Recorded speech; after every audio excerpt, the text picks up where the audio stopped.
What a beautiful morning it is, and I want to say good morning, good morning, good morning to all viewers and reader listeners out there. This is the Sugar City Morning Show, and it gives me great pleasure without no measure to be here in your company.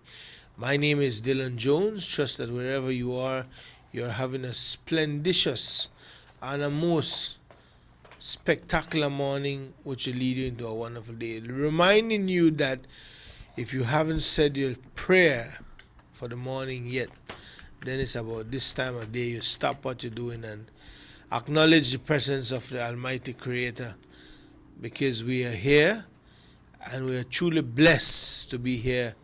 Our late great friend Jerry Gendel, who has gone on to a better place, has usually said, the Almighty Creator has lent us another day and we're just passing through. So do a good deed for your brother or your sister throughout the day. Help somebody by just saying how you doing, hello, good morning.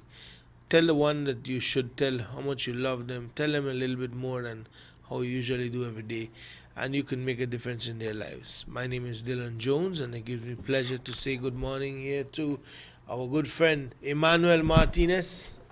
Good morning to you, Dylan. Morning, sir. How the coffee this morning? Fantastic. It's my second cup. I had a cup at home, and I, things don't go well until after the second cup of coffee. Well, I know how they call anything.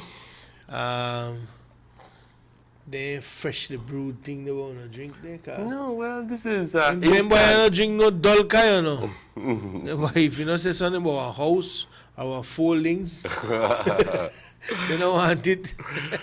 Well, if thank you very much. They don't want it. If you don't steam, you don't want it. So everything all right, though. Oh, yes, so nice. So well, nice. And I prefer macadamia. You see what I mean? We're at our place? No, it's a fruit. Oh, it's a nut. Oh, you prefer macadamia coffee. Coffee, yeah. Fantastic. You see what I tell you? Oh, like we still in an era where we burn the corn and rice. We make our own coffee. Yeah, and people still drink that. I think macadamia is some place where you go. Okay. You know what I want. Not, but we usually turn to Emmanuel at this time of the morning to lead us in that word of prayer to jumpstart our morning. Yes. I must say that sometimes we come here on the show and it's kind of hard to get up and go, but after Emmanuel pray, I feel a sense of readiness. Thank you. I love to hear that. Readiness. I love to hear that. One spiritual energy, one food where only by Thank praying you very we much. that, Thank you very much. So we look forward to that. Thank you very Emmanuel? much. And I was listening to you when you began the show, and you pretty much echoed the sentiment I have. It's giving thanks every day because you're alive. That's right. And also the second part was trying to make a difference in your life and in the life of lives of other people. Very important. Because that's what life is for. You know, and that's a God work, you know. Yes. Helping right. and you know. Right. Help the needy and not the greedy. And I always tell you, si le das a dar algo a alguien, dalo de tu corazón. No lo tires en cara. No le recuerdes a esa persona que le diste eso simplemente para que esa persona te dé algo de vuelta a ti. Eso no debe ser así. Dale tu corazón. Dale ti. I think I understand what they say, and my mom used to tell me, may she rest in peace. You say, you don't give people if they expect nothing back. Exactly. You know, you give from your heart. Exactly. And give from your heart, yeah. and don't throw it in the person's face. Yo te di esto. That's true. Yo te di el otro. That's true. That's a rough thing, you know. Yes, it's a terrible thing. Yeah. Terrible thing. Bueno, gracias Padre por la vida, porque hoy abrimos los ojos. Hoy tuvimos la oportunidad de ver un nuevo amanecer. Un día más en nuestras vidas, Padre. Te doy las gracias por todo esto. Te doy las gracias porque nos amas y nos das de todo. Todo lo que tú tienes y que podrías dar, nos das incondicionalmente. Nos das la vida, nos das la buena salud, nos das las fuerzas, nos tienes paciencia, nos tienes tolerancia, nos perdonas, nos provees, Padre, para experiencias en nuestras vidas que sirven como oportunidad de crecimiento. Padre, gracias por este gran amor que tienes para nosotros. Te doy las gracias, Padre, por el bienestar que nos das a nuestras familias, a nuestros compañeros de trabajo, a nuestras amistades, en fin, a todos, Padre. Muchas gracias. Te pedimos que continúes dándonos estas bendiciones. Padre, como siempre pidiendo por aquellas personas que están pasando por tiempos difíciles. Ayúdalos, Padre, confórtalos, consuélalos. Padre, concédeme la serenidad para aceptar las cosas que yo no puedo cambiar. El valor para cambiar las cosas que sí puedo cambiar. Y sabiduría para reconocer la diferencia.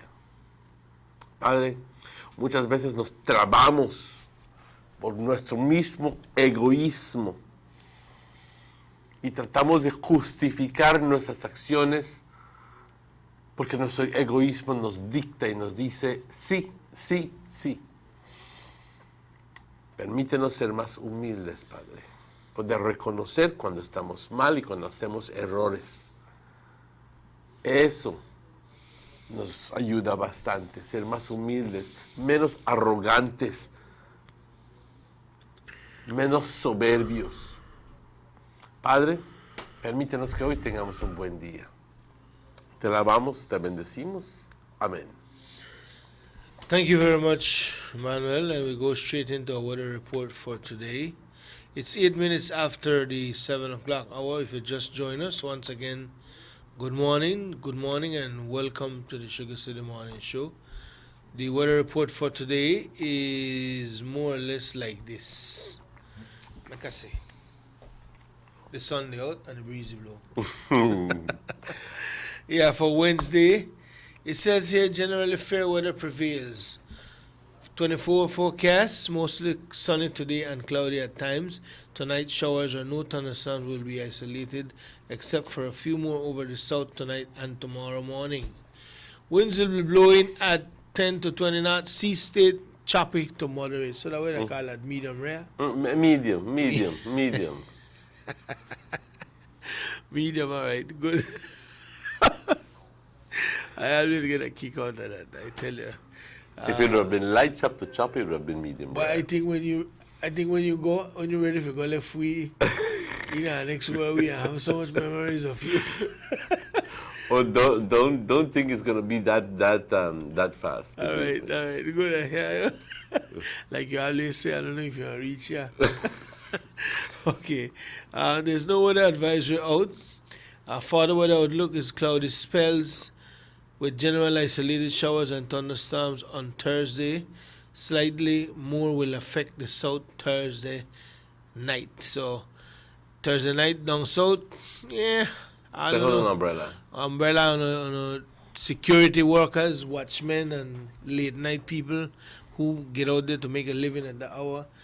Umbrella, raincoat. Temperatures on the coast, on the highest today 31 degrees Celsius, 88 degrees Fahrenheit. Inland 34 degrees Celsius. Another whopping 94 today. Yeah, 94 degrees Fahrenheit. And in the hills 27 degrees Celsius, 81 degrees Fahrenheit. The lows tonight on the coast 27 degrees Celsius, 80 degrees Fahrenheit. Inland 24 degrees Celsius, 74 degrees Fahrenheit. And in the hills 20 degrees Celsius, 68 degrees Fahrenheit. The tides, there will be a high tide at 10:57 a.m. and a low at 6 p.m. And for tomorrow, Thursday, wow, I just realized tomorrow, Thursday, just like that. The week done. Thursday, there will be a high at 12:14 a.m. and a low at 5:32 a.m. The sun will rise at 5:24 a.m. tomorrow, and the moon will rise at 7:29 a.m. The sun will set at 6:32 p.m. and the moon will set at 8:30 p.m. That's for tomorrow.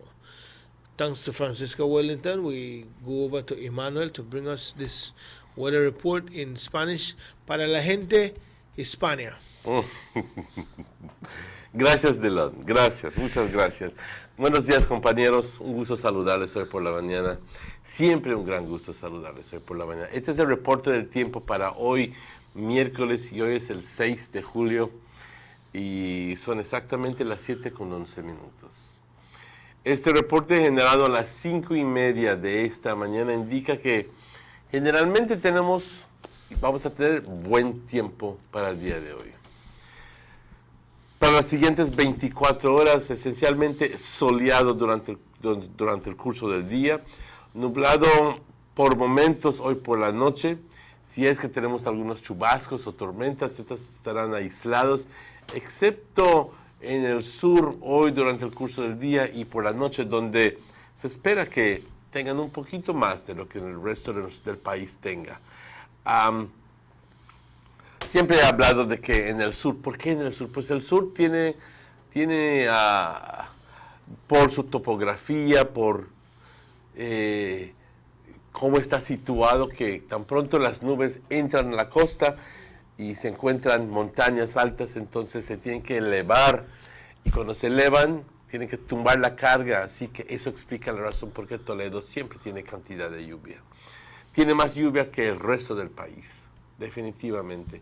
Los vientos del este de 10 a 20 nudos, el estado del mar moderado, agitado a moderado. Ahí no tenemos ninguna advertencia. Se espera que para mañana jueves tengamos periodos de nubosidad con chubascos o tormentas aisladas. Igualmente, un tantito más va a estar afectando el sur. Las temperaturas, las altas por la costa, 88 grados por la costa, en el interior 94 grados, compañeros, y por las colinas únicamente 81 grados. Las bajas por la costa 80, al interior 74 y por las colinas 68 grados.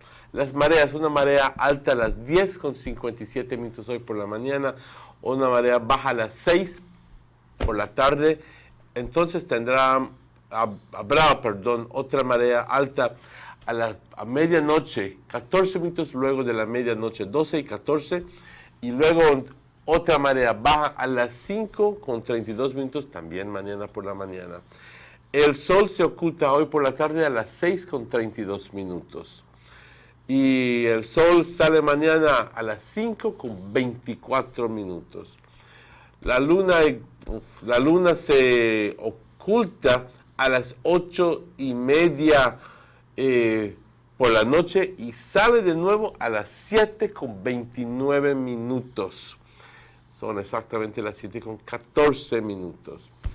Y le damos las gracias a Francisca Wellington por esta información. De lo que estamos viendo, compañeros, no tenemos ningún peligro, ningún huracán, nada así, que todo está calmadito. Sí, vamos a tener chubasquitos aislados, pero nada gran cosa. That weather report is brought to you through the kind courtesy of Drummond Vegas and Sons, Albion's Bus Line, the Youth Connection Band, and the station and Honorable Gaspar Vega.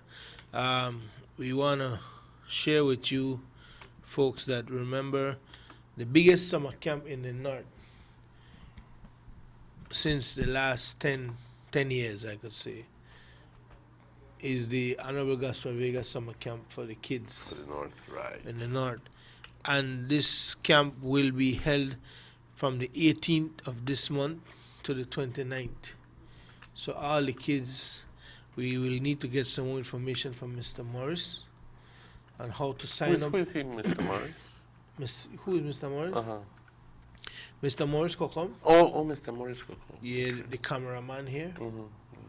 Yeah, he works at these camps, no? Along with Christopher and other people, no? Good people, right? So, want to get more information. When we get more information, we'll pass it on to you. So, but kids, get ready for the biggest summer ¿Qué camp. fechas son? ¿Qué fechas? It will start the 18th of July and run through to the 29th of July. I remember last year we did that. We did cover that. It's going to be big again. Again. 60 minutes after 7 o'clock, we will be right back with more for you on the Sugar City Morning Show. Digicel let it play when it comes to free text. We have a new and easy way to buy bundles and check your text balance. Just send TXT space S to 767 and get a small bundle of 60 texts plus 10 free texts for only $2. Just send TXT space M to 767 and get a medium bundle of 150 texts plus 20 free texts for only $5. Just send TXT space L to 767 and get a large bundle of 1,100 texts plus 50 free texts for only $15. If you want to check your balance, just send TXT space BAL. And remember, text bundles come out of your free bonus credit unlike the other ads. Get free text today. Expect more, get more. Always more with Digicel.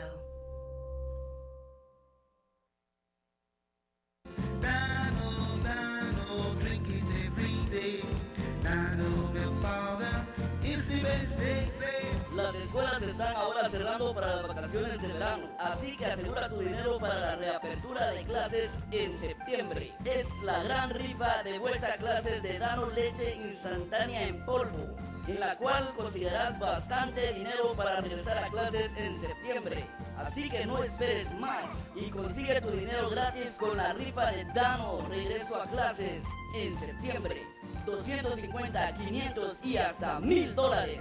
No te quedes atrás. Compra tu leche en polvo de Dano en tus supermercados de preferencia a nivel nacional y obtendrás tu boleto gratis para participar en la gran rifa de vuelta a clases con Dano. Recuerda, leche Dano y consigue tus boletos para ganar dinero, dinero, dinero con leche Dano. La rifa para ganar dinero con leche Dano se llevará a cabo el día 4 jueves de septiembre en BBN TV en vivo.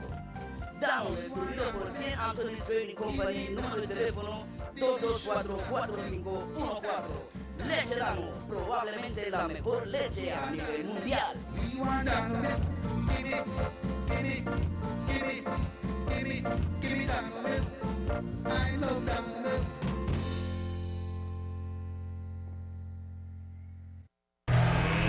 Let's get ready to rumble!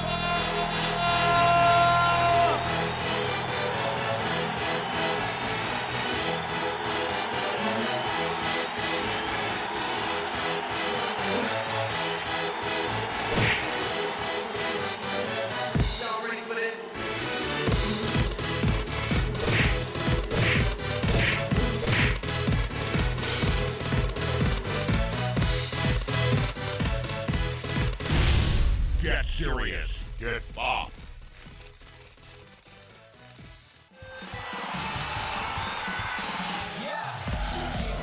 Belize, are you ready? Sports fans, are you ready? For the first time to be held in the country of Belize. Kodak-Adair 2016 at the primary level, aged 6 to 12 years, from July 6 to the 11th. It's all about 4 exciting athletic events. Events are as follows. Table tennis, In Belize City, football, in Belmopan City, basketball, in San Ignacio, and volleyball. in Orange Walk. So remember to gear up and support the young athletes. Kodak-Adair 2016 is brought to you by the Government of Belize and the National Sports Council.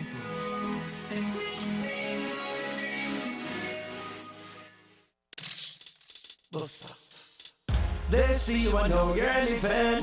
Always a star. Yes, you live in color to the limit. Large and in charge. Yes, that's why you rock with Buster. Refreshing range of colorful flavors. Always a star, never the audience. You run things ever run yours. Yes, you are the life of it, not just a part of it. Your life is never black and white. Live in full color. Buster. Can you imagine a better home phone service? One that's cheaper, one with unlimited calls to any BTL or Digicel number anywhere in Belize. plus hours of free international calls. Well, imagine no more. Come July 1st, Long Bench, all you want. BTB invites you to come experience the Taste of Belize on the 9th of July at Muffles College Auditorium in Orange Walk Town. Day events include intense competitions for amateur chefs, cake, and cupcake decorators. Come out and enjoy delicious food from vendors from all over the country. 9 a.m. to 3 p.m. The night event includes competition for Master Chef and Bartender of the Year, 6 to 11 p.m. You don't want to miss the culinary event of the year, the Taste of Belize, Saturday, 9th of July. Get your tickets now at the Belize Tourism Board's Belize City office. Brought to you by our platinum sponsor, Marab, Gold Partner, Medisco, Ali Graphics, Pelican, Southside Beach, Travelers Liquors, Cakes by Carla, Smart, Eleanor Liquors, Digicel, Casa Spirits, and Love FM. The Taste of Belize.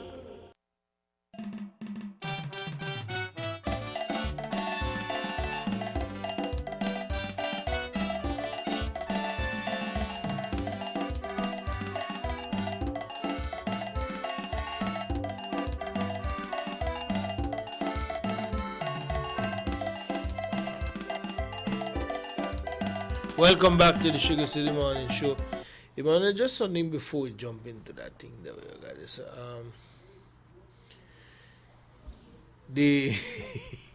It seems like the media and the police department. All right. They got one lead thing they kick up there. You know. And normally these things they learn, if you notice, normally these things go like unmentioned. They go right under the table and it becomes backroom chat. Well, but now in the forefront. This time, because when Chester said what he said, he said, when Jules Vasquez, how should I say it? I just repeat what Chester said, right? That Jules said, if it doesn't bleed, it doesn't lead.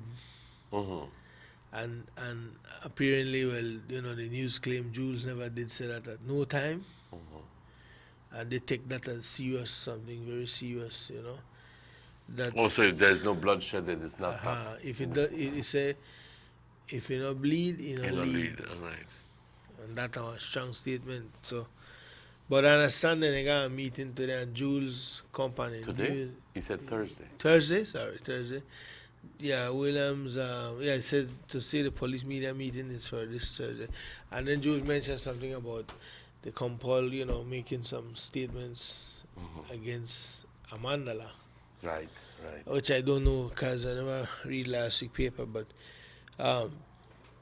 boy, I don't know how you see it. I mean, but I found it interesting. I found it quite interesting, to say the least. I found it quite interesting.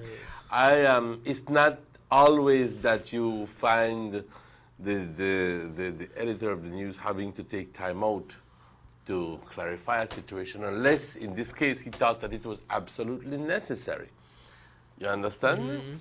And it was a part of the news where the news editor says, "Tell you what, I think it's important to clarify the point. This. Yes, the media plays an huge and important role in disseminating information and also being the intermediary between the public and whatever government program or institution or anybody who wants to get the message out. It's just the connection. The media is the connection, okay? And sometimes when you say stuff and you cover, like we have the police officers here occasionally, and we commend them for the good work that they do. But invariably what happens, Delon, is that we hear about this one, they beat out this one, and there's nothing left for us to do, very simply, but to condemn those actions, you know? Yeah. So, and then many times what happens is that then the police officers are, I think some of them become upset with us. The whole thing is that the conversation spark up from a Brush Fire book that they wrote in Belize. and you could have seen the frustration on Chester's face, probably on the information coming out of that book. Like the department, not really, the professionals do nothing for, Exactly. you know, and Exactly. and I could have seen whereby someone should have stopped that interview and said, Mr. Chester, breathe in. Breathe in. Take it easy. Take it easy, because I tell you the truth. I would imagine being a police officer on the streets of Belize City It's not an easy job. is not an easy job. You would try your best to reach out, and then them boy they stand in front of the police station, they open fire upon you. Yes. You know what I'm saying? I And then agree the way with how things go at Belize, why kill a man sit down at jail for 2 years? No, yesterday with One was acquitted. man and the senator. Aha! That's Right. the church right, senator. Right. Refused to give the The church senator. Refused. I wonder what went on there. Do you have any inside? No, me no Huh? go inside and me no want to know the outside. The church senator. Refused to If give you don't give a statement, information, if right. you don't give a statement, he said the whole thing. And when he take the stand in the name of who I don't know, recanted. Dangerous, you know? I wonder why. Ah, Is he fearing for his life? Is that the reason why a lot of people see people beating other people, killing other people, and whenever the police goes out, he says, "Did you see this go on?" But- they but never tell you, you see- anything because they're obviously afraid for the repercussions. You see, the idea when they shot the young man on the basketball court, nobody said nothing. Bare-faced murder, big day. Nobody. The police literally say, we have some people who tell what they see, but they not give no statement. And we can't carry that the court. We can't carry a say or tell the judge, Your Honor, that Bali me tell me who tell you, and Bali out there, that don't work the court. This thing are black and white. Again, to Emmanuel, as an entertainer, sometimes I do these things. I say, like, you take bad things, we laugh. But in some of our news, they have to be careful, you know. Like, I'll give you a scenario. I don't want to say which news. Bam, see there's somebody get shot. Or a serious criminal activity going on. And they say, we spoke to Emmanuel off camera. They not show your face. But in a story, then they tell you, this person who agreed to talk to us off camera, who lived over there and was sitting on his veranda. Indirectly telling you The who? the who. The who? Exactly. You understand me? So the who? So people learn for sitting. You know how they get now, like America? You could stand up on the street and you act naked on the corner at Fifth Avenue and nobody care. You just walk past with that and not my problem. That's a But there was problem. one just there that they're doing exactly that. You understand? That's a problem for the authorities. That's not my problem. But what I want to ask you something. What you gather from this statement here, that this last line that Jules mentioned, he said, I don't find it offensive or hurtful, but it is indicative of a very serious and consequential fracture in about these things. But at the end of the day, there will be a decrease in public safety if there continues to be this antagonism between police department, I am saying these offensive terms, and the media. What do you think about that? You see, I can tell you that Jules was very defensive of the fact that the media must play a role in disseminating information, and the media must be respected for what it does. And in his case, being the news editor for the leading news television station in Belize, and you know, he feels that that they do coverage of all of these stories, and And if they stop And if they stop right, it's going to have a negative effect on the society. Well, I'm just trying my best to So try there to will be a explain what you decrease said. in But public safety if there continues to be the antagonism between the police department.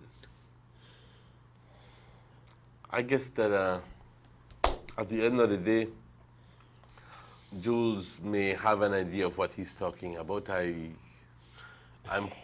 believe I don't want to put words into his mouth. Yeah. But, You understand? yeah, me? but that was serious line. Yes, yes. That was serious line. You know, and you have to. I know that you watch the news like myself and many people every day, but I'll be honest with you, man. Some of them reporter really push the buttons, you know.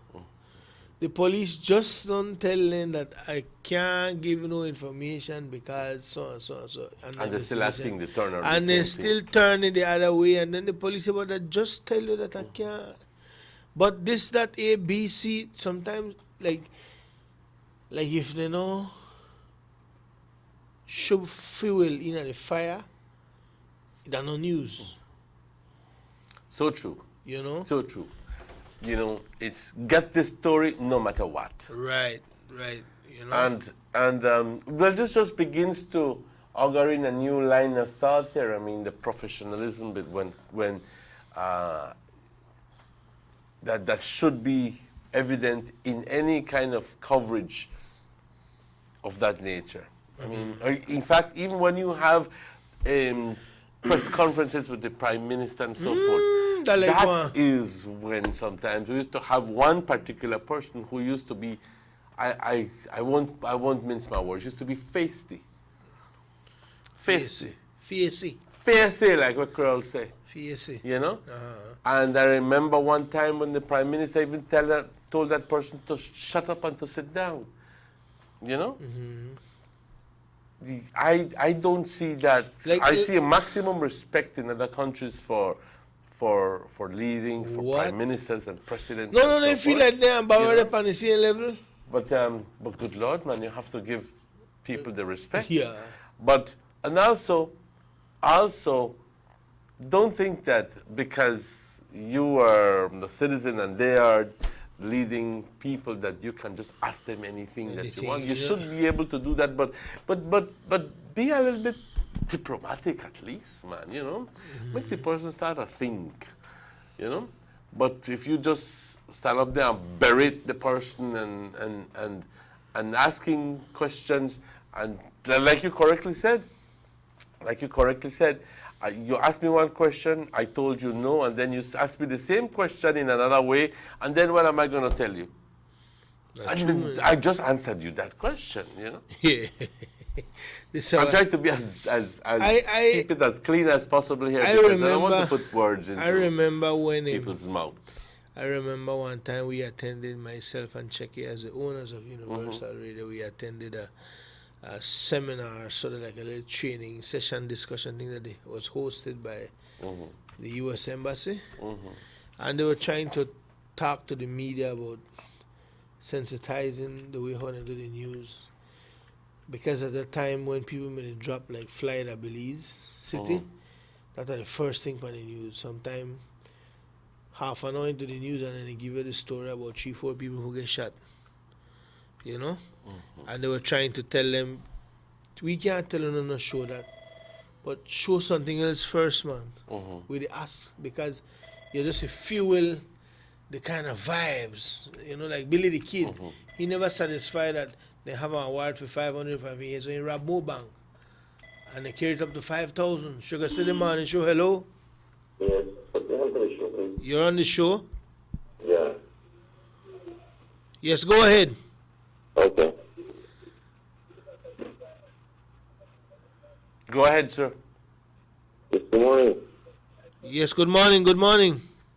Yes, I'm calling from San Ignacio. I'm calling from San Ignacio. Yes, what happened, what I noticed with the media is the media, they behave in such a fashion. Yes, good morning. Yes, just let's continue speaking to your phone, sir. Yes, I'm speaking with my phone. What happened with the media is that the media, they try to interrogate the police whenever something happens. They don't care what, they just need to, yes. What happens is they just need to get the information out, and they try to just interrogate the police department whenever something happens. I believe that's the reason why the commissioner or whosoever, Mr. Williams, they behave in such a manner, because frustrated. They're trying their best to do their job. And whenever something happens, the media fall over them, and apparently they are blaming them for not doing a good job, when in fact they are doing a good job. They try their best. So I think that's the problem. The media is trying to push and push and push to get more, and they don't have no respect for the police department. Okay. Okay. Thank you, sir. Thank you. Imagine that's an officer himself. And but I see his point. Yeah, I see his it too. point. Definitely, I see his point. But then again, on the other side, I'm just going to be the devil's advocate here, Dylan. Purely the devil's advocate. I'm going to tell you that in much the same way, the general public, and in particular the media, is tired of listening to, and the police are investigating. I true that too, because that was two-sided thing, That was two-sided thing. The police are investigating, and we can't give you any more because it will compromise the evidence. And then you so can't yes, blame that's the a media fact, for but- want to dig out the information out there, for digging on it, Somebody might say like a theory now. Yes. But I guess that at the end of the day, this begins to tell you that there is we must elevate ourselves to a level of professionalism, and we must be able to accept the deficiencies in the system, whatever they may be, and we have to accept them and respect them for what they are, because the police department is the police department, is the police department, is the police department. Period. That's the bottom line. That's the bottom line. But I think, I tell you, Yes, but we are also at the same time, the media is telling them, hey, we demand more of you. We demand that you be more straight up with your press conferences. We demand that you handle these situations differently. We demand that that blah blah blah. But then again, to Emmanuel, that you have to be fair that sometimes in some cases, when there's issues out there concerning the police departments and the citizenry, and they feel like they're not getting enough out of the situation that is on the table, maybe a problem, and they turn to the media. And then sometimes the police department tighten up and people start to get rid of it. So now I check and balance thing. I just think that it is very important for making to eat up one another then, because so as we need the police, we need the media as our people. Yes. Because Jules correct, without the media, we'd have never know that they have a police community. What they call meet and greet. The meet and greet, the community police. Right. Check out the media will learn about that, and all that is all good. So that one thing for watch, because we are come out at the meeting, this big meeting, this are like a cabinet level meeting, But he did it. But you could say, I think what happened to, and I just want to tell Mr. Chester, maybe got time to take off for a couple of days, but I think he need to go relax and leave it. You could say, I think the stress to tell Panaman in your face, no? You tell Pana, you have to take a leave break. Go to Hopkins, brother. Go to how the resort name, Hamanasi or Hanasi Resort, and stretch out your foot, relax. Or go to Orange Rock or eat some tacos and chill out and, meet and greet the people at Orange Rock and get a little different vibe, but don't make the work. Well, I guess you experience, what the pressure, but these are perilous times in Belize when it comes to You see, it's a heck of a situation when you know you're trying your best. And your But it best would is seem not- to be that to most people, your best is not good enough. You know? And then you still get all of this negative feedback, you know, from people, and you are convinced. For God's sake, you are convinced that you did your best. But it's supposed to be a wake-up call to you as well, that the people are demanding more. And we have a text here coming in from the U.S. on one of our YouTube viewers. You say you are so right. The police need to work with the media, and I think up to now they have a good working relationship. But maybe sometime too, Emmanuel, just like we could put the police in a check, maybe these editors need to put some of the reporters on check too. Yes, that's right. Yes. Because you got someone who face it bad, you know. You just Prime Minister just gone through the whole explanation of the thing, and you turn around and ask the question, you know, a different angle, like the Prime Minister. And even and go they take at- it as offense when the Prime Minister say, man, you know, and here even I go as just far as to explain try the to whole bind thing. the Prime Minister, you know. But son cosas que suceden. Aquí estamos hablando acerca de el rol que tiene estaciones de televisión y las agencias de noticia. No estamos hablando de en particular cualquiera, pero en realidad general. estamos hablando en general. Pero tú recuerdas en los tiempos, podemos decir, unos años atrás, bajo el liderazgo de la oposición, antes de hablar con el media, la policía tenía que conseguir una carta del comisionado. Yeah, and you used to have to get permission. Now the media is set up different. They have a public relation department. But it's something to watch, Emmanuel. Something to watch. It's 7:43. We will take a commercial break and we'll be right back. And don't forget, you can call us at 302-2170 or text me at 626-4882 or 661-6534. or if you're watching us live on YouTube, wherever you are, Chicago, New York, Miss Amalia, Mr. Heredia, in Los Angeles, California, good morning to you guys. And Morning, Miss Amalia. take it easy. So, why my data done so quick? We get this question a lot, and it's a good question. It's all about understanding how your data is used and learning how to manage it. When purchasing a plan, expiration is based upon two things: the amount of data you buy and the duration of the plan. Each plan comes with a different time limit. For example, if you get a $2 data plan, that comes with 75 megabytes and can last up to 24 hours. With this plan, you can do things like send WhatsApp messages, post selfies, browse a bit, or check email. If you like watching videos on YouTube or on your Facebook and Instagram newsfeed, then you might want to try one of the bigger plans. There's a $10 plan with 400 megabytes that can last 7 days, and a $30 plan with 1 gigabyte that can last an entire month. They'll both give you a lot more options on what you can do. Think about what you do with your 4G data, and let us help you decide which plan works best for you. Hit us up with live chat on digital.bz or inbox us on Facebook. Want more tips? Visit us at digital.bz/4G data tips and see more ways to stay on top of your data usage.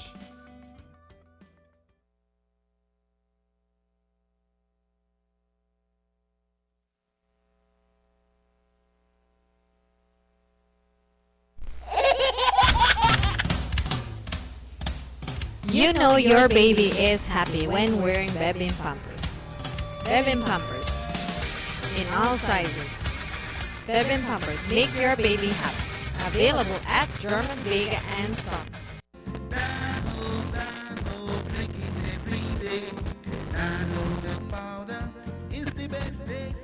Schools are now closed for the summer holidays. So secure big money just in time for when school reopens in September. It's the big Dano Instant Milk Powder Back to School raffle. You will get big money for back to school in September. Win the money from Dano Milk. Lots of big money. Don't wait any longer. Get your free money now with the Dano raffle. Easy money for back to school in September 2016. Win $250, $500, and $1,000. Don't be left out. Buy your Dano full cream instant milk powder at your favorite supermarket all over Belize and get your free tickets to be a part of this big back to school raffle. The drawing to win money with Dano Milk will be live on BBN TV September 4th. Remember, buy Dano Milk and get raffle tickets to win back to school money. Dano is distributed by St. Anthony Trading Company Limited. Telephone 224-4514. We want Dano Milk. Give me Dano Milk. I love Dano Milk.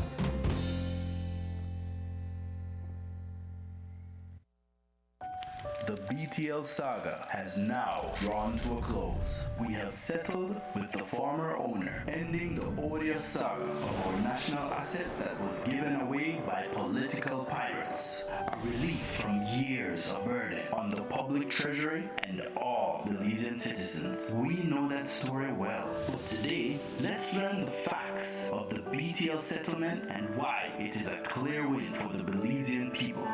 It comes down to three numbers. The first number is $458.4 million Belize dollars. That is the total cost our government will pay for the ownership of BTL. The second is $774 million Belize dollars. That is the savings, earnings, and value of BTL since the nationalization of this prized asset, and a conservative estimate of what the company will earn the Belizean people in additional taxes and dividends within the next 10 years. These numbers tell our story, and simple arithmetic gets us to the third and most important number.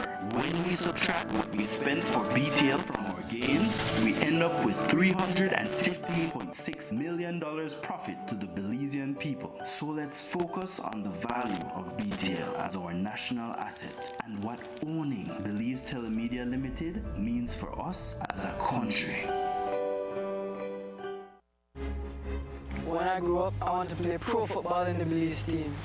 Being able to play and enjoy sports in a comfortable and functional environment allows us to improve our skills and our teamwork. At the end of a long day, I just look forward to come out and run so bad with my friends. There is no greater feeling than playing a foreign team in front of Belizean fans cheering you on in our field.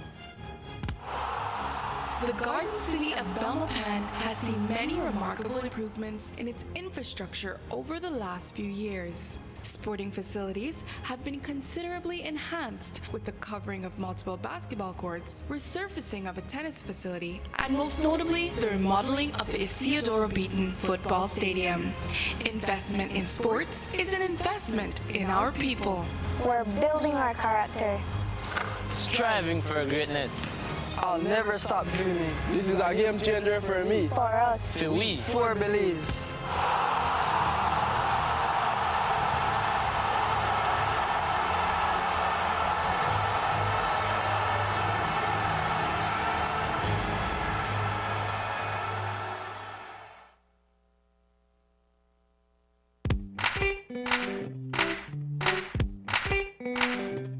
To me, a best friend is someone I could be myself with.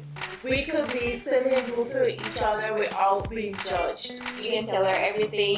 You can share all your secrets with, and at the end she will use it against you. And now with the night shift service, me and my bestie could talk all night, every night. Digicel's night shift service helps best friends stay best friends. Just dial *638 to activate and talk and text all night long for only $1.99 per night. Expect more, get more. Always more with Digicel.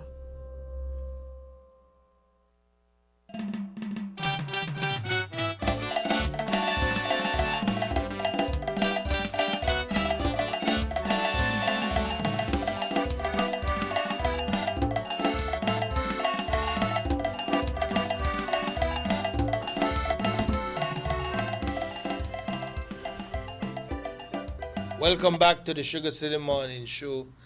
It's 10 minutes away from 8 o'clock.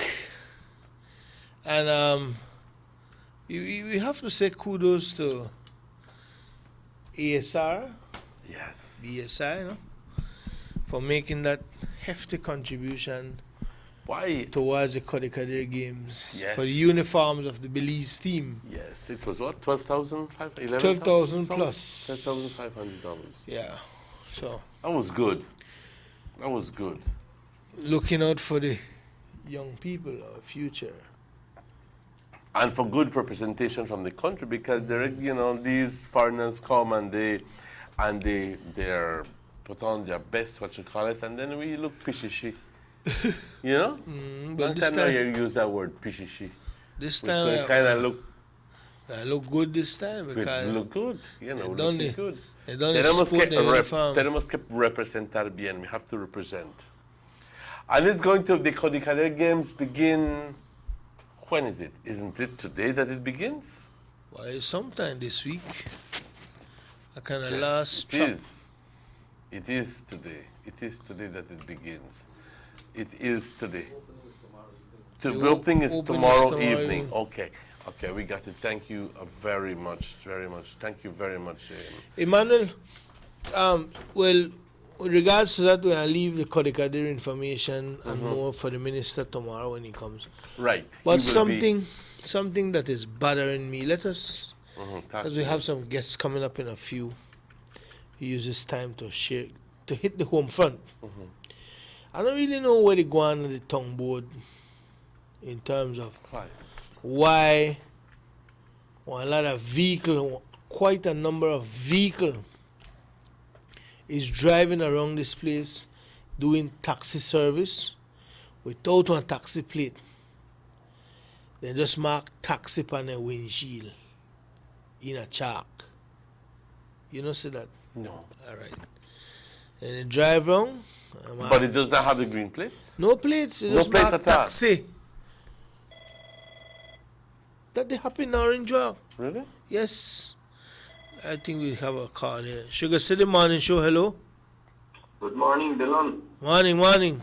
Good morning, Emmanuel. Good morning.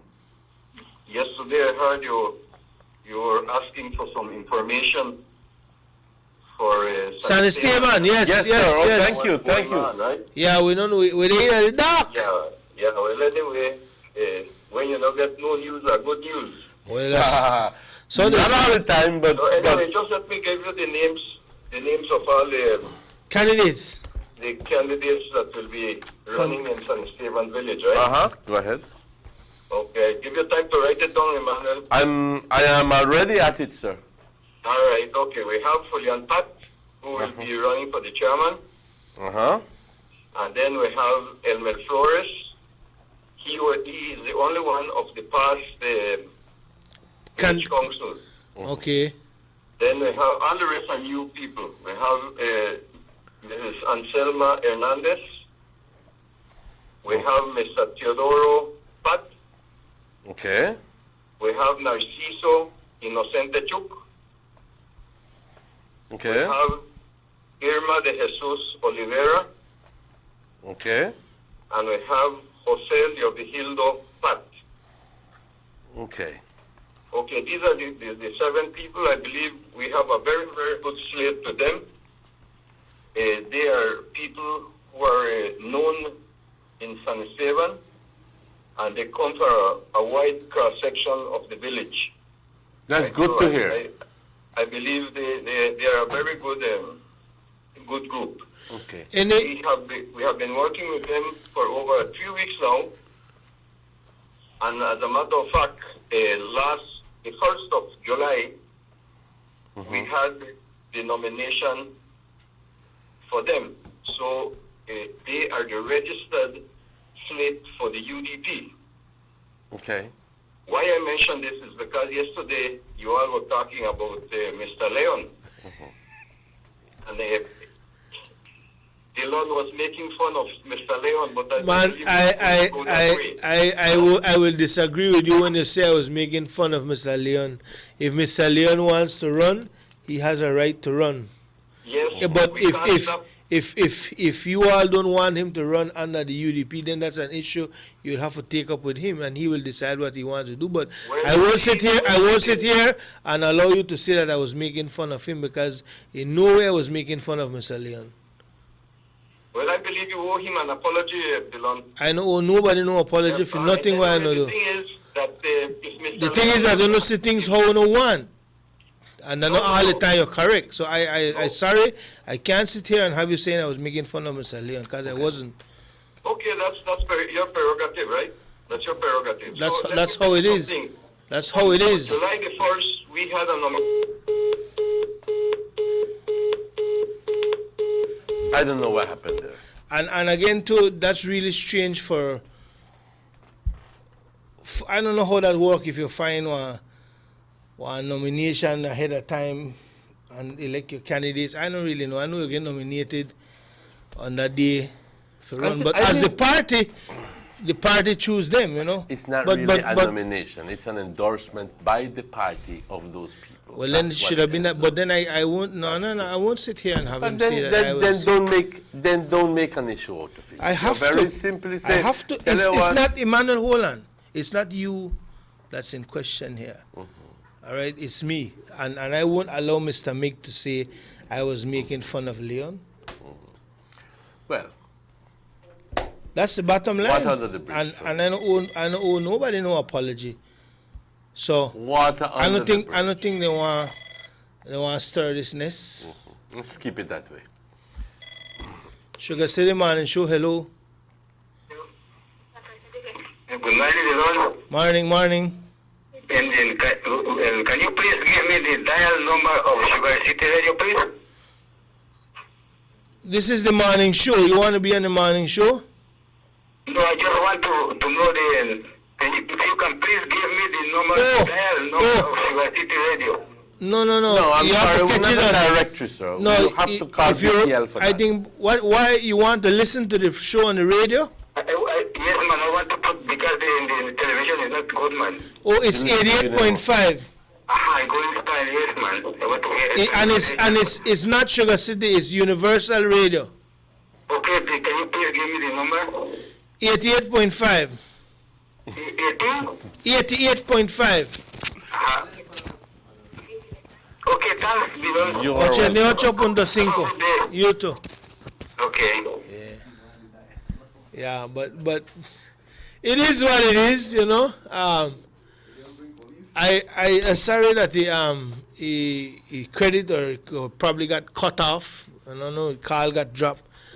But I was going to ask him, Emmanuel, if you know that if there'll be any it's just an endorsement or an election. That's what I wanted to know. Sugar City Morning Show. Hello. Hello. Yes, hello. Hello, Dylan. Yes. My credit not cut off. I got 116 number. That's what I said. I don't know. Thank you for the clarification. This is no problem there. All right. So let me tell you something. Let's go back again to Mr. Leon. Mr. Leon won't be able to be running under the UDP ticket. Well, that's good. That's good for you all, yeah. All right. Yeah. So if he wants to run, sure, nobody can stop him, like how you said. Nobody can stop him. But yes, he won't be able to run under UDP ticket. It's not anything of our doing either. All right? So what he can do is, my advice to him is he must call the secretariat or call the chairman of the party. All right? That's the process. And I believe you there must be a little bit more respectful to your people who call in. Man, look at Mr. Mig. No try go down the road with me, Mr. Mig, because with a one party, and you know why I make I trip out? Exactly how the people. I know I entertain Mr. Mig and craziness. They have a personal thing against me, and can deal with me by myself. All right, so much for that. I can't allow that. No, man, that we run the show, yeah? Yeah. But so much for that. I think that we have a responsibility to our audience. Some people have one funny way of doing things. You understand me?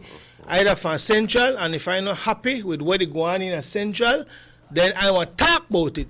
Okay. And if I'm not happy with where they go on with free representation in the Central, then I want to talk about it. And if you know, tell me about be responsible and responsibility. Uno the free leaders in the Central.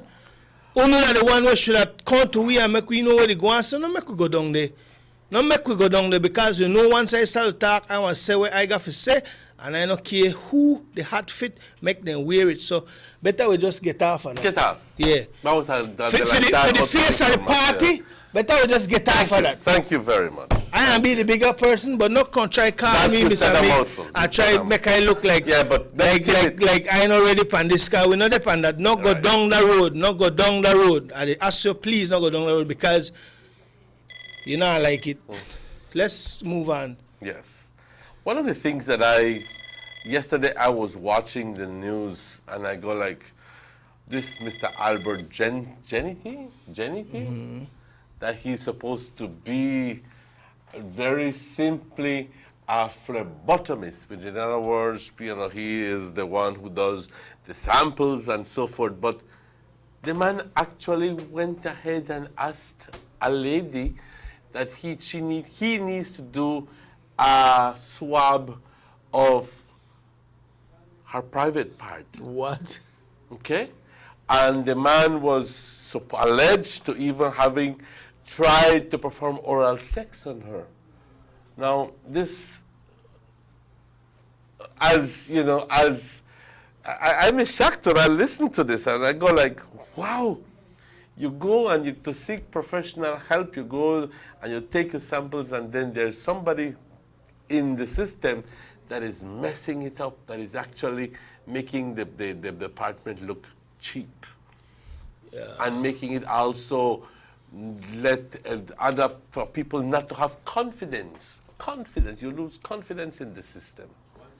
One spoiled potato. Yeah. One spoiled potato. You know what I mean? Mm-hmm. And then I don't know if maybe he has done it before and he feels that he can do it again, but I think that people like that should not be taken care of. Well, he licked down on 3 years. Or 3 years things. All right, 3 years. She sentenced him to 3 years in prison. 3 all right. Years. The man get 3 years using a Q-tip. Yes. We had our camera crew up in San Jose yesterday. While some people talk, some the work, you know. Yes. And the crew from San Jose they clean up the village yesterday. Imagine. And okay, we have the images there, guys. This is the village council, no? This is, well, you know how they do it in the villages. There are people who go in to help. You know. Y es como si fuera un día de cuando todos dedican su tiempo para ir a limpiar los parques, a limpiar las calles, una forma de faena. ¿Ok? These are some of the councillors, no? Right. Ahí está el chairperson. Y yo felicito a esta gente. Yo los felicito porque pues están atendiendo las necesidades de la y dense cuenta basura sacaron ahí, ¿no? Dense cuenta cuánta basura sacaron ahí.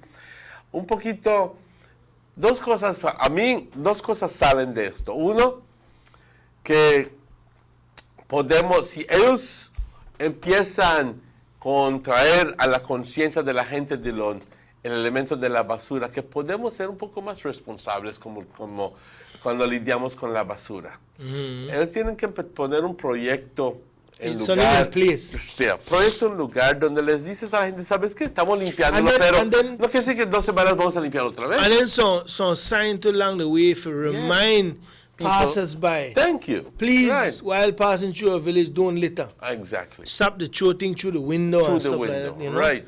Don't litter. It's one of the most discouraging things whenever you're behind a bus and then usually everything's not a fly out sometimes. Yeah, I think some kind of authority need to be given to these villagers and the village council to charge people for anything. Si mira la cantidad de basura. Well, that's a funny clean up. Yeah. And you see, check this out, Emmanuel. No lot of publicity about clean up campaign. They just get out there and do it. They just get out there and do it. spoil all of that, they need to stop all of that. That's when they try to eradicate. They got bulldozer right there to push work too, boy. And load that, no? Sí. So, yo siempre pienso que tiene que darle a la gente opciones. Tienes que dar a la gente opciones, porque sin opciones ellos van a tirar su basura a cualquier lado. Tú diles, mira, vamos a tener un programa de recolección, vamos a pasar a recoger tu basura, tienes que pagar $5, la cantidad que tú quieras. Pero no lo puedes ir a tirar donde tú quieras. That's important thing. That's the most important. That's the most important thing. But give them an option. You know, we So, will pick it up. We want to say congratulations to the San Jose. Yes, San Jose. Village Council and the people who were on that list. 6 minutes after 8, we have the police department in the house coming up next. We'll take a commercial break and we'll be right back. And they will be raffling a bike. Wow. Really? Buster. They see you and know you're living. Always a star. Yes, you live in color to the limit. Large and in charge. Yes, that's why you rock with Buster. Refreshing range of colorful flavors. Always a star, never the audience. You run things never run yours.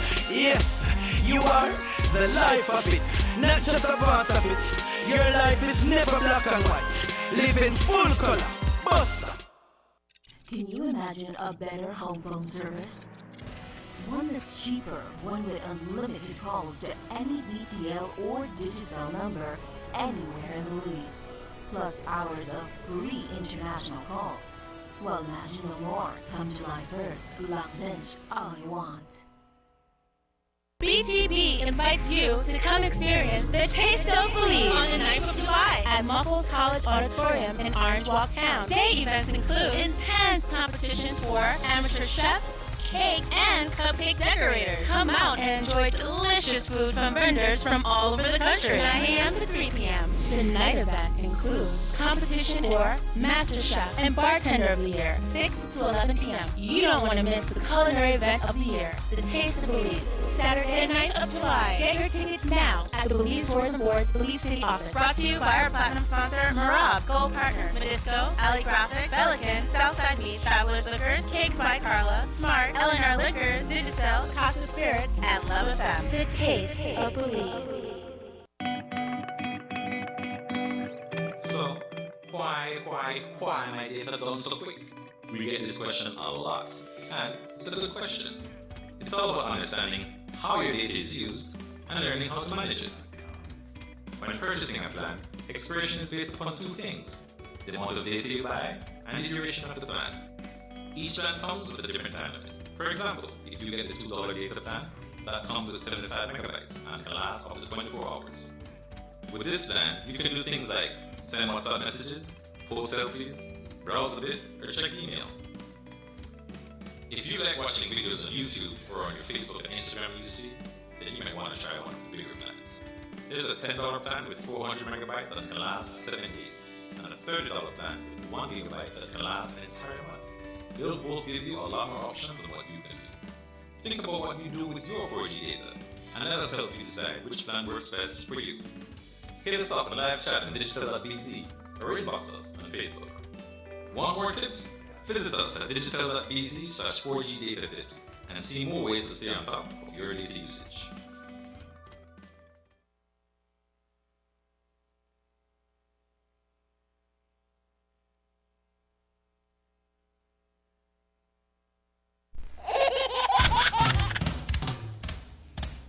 You know your baby is happy when wearing Bebin Pampers. Bebin Pampers. In all sizes. Bebin Pampers make your baby happy. Available at German Vega and Sons. Dano, drink it every day. Dano milk powder is the best they say. Schools are now closed for the summer holidays, so secure big money just in time for when school reopens in September. It's the big Dano Instant Milk Powder Back to School raffle. You will get big money for back to school in September. Win the money from Dano Milk. Lots of big money. Don't wait any longer. Get your free money now with the Dano raffle. Easy money for back to school in September 2016. Win $250, $500, and $1,000. Don't be left out. Buy your Dano Full Cream Instant Milk Powder at your favorite supermarket all over Belize and get your free tickets to be a part of this big back to school raffle. The drawing to win money with Dano Milk will be live on BBN TV September 4th. Remember, buy Dano Milk and get raffle tickets to win back to school money. Dano is distributed by St. Anthony Trading Company Limited. Telephone 224-4514. We want Dano Milk. Give me Dano Milk. I love Dano Milk.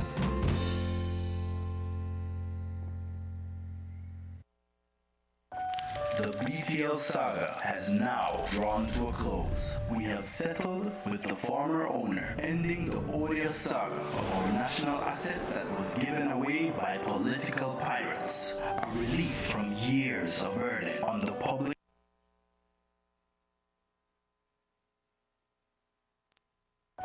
The BTL saga has now drawn to a close. We have settled with the former owner, ending the odious saga of our national asset that was given away by political pirates. A relief from years of burden on the public treasury and all Belizean citizens. We know that story well, but today, let's learn the facts of the BTL settlement and why it is a clear win for the Belizean people. It comes down to three numbers. The first number is $458.4 million Belize dollars. That is the total cost our government will pay for the ownership of BTL. The second is $774 million Belize dollars. That is the savings, earnings, and value of BTL since the nationalization of this prized asset, and a conservative estimate of what the company will earn the Belizean people in additional taxes and dividends within the next 10 years. These numbers tell our story, and simple arithmetic gets us to the third and most important number. When we subtract what we spent for BTL from our gains, we end up with $315.6 million profit to the Belizean people. So let's focus on the value of BTL as our national asset and what owning Belize Telemedia Limited means for us as a country.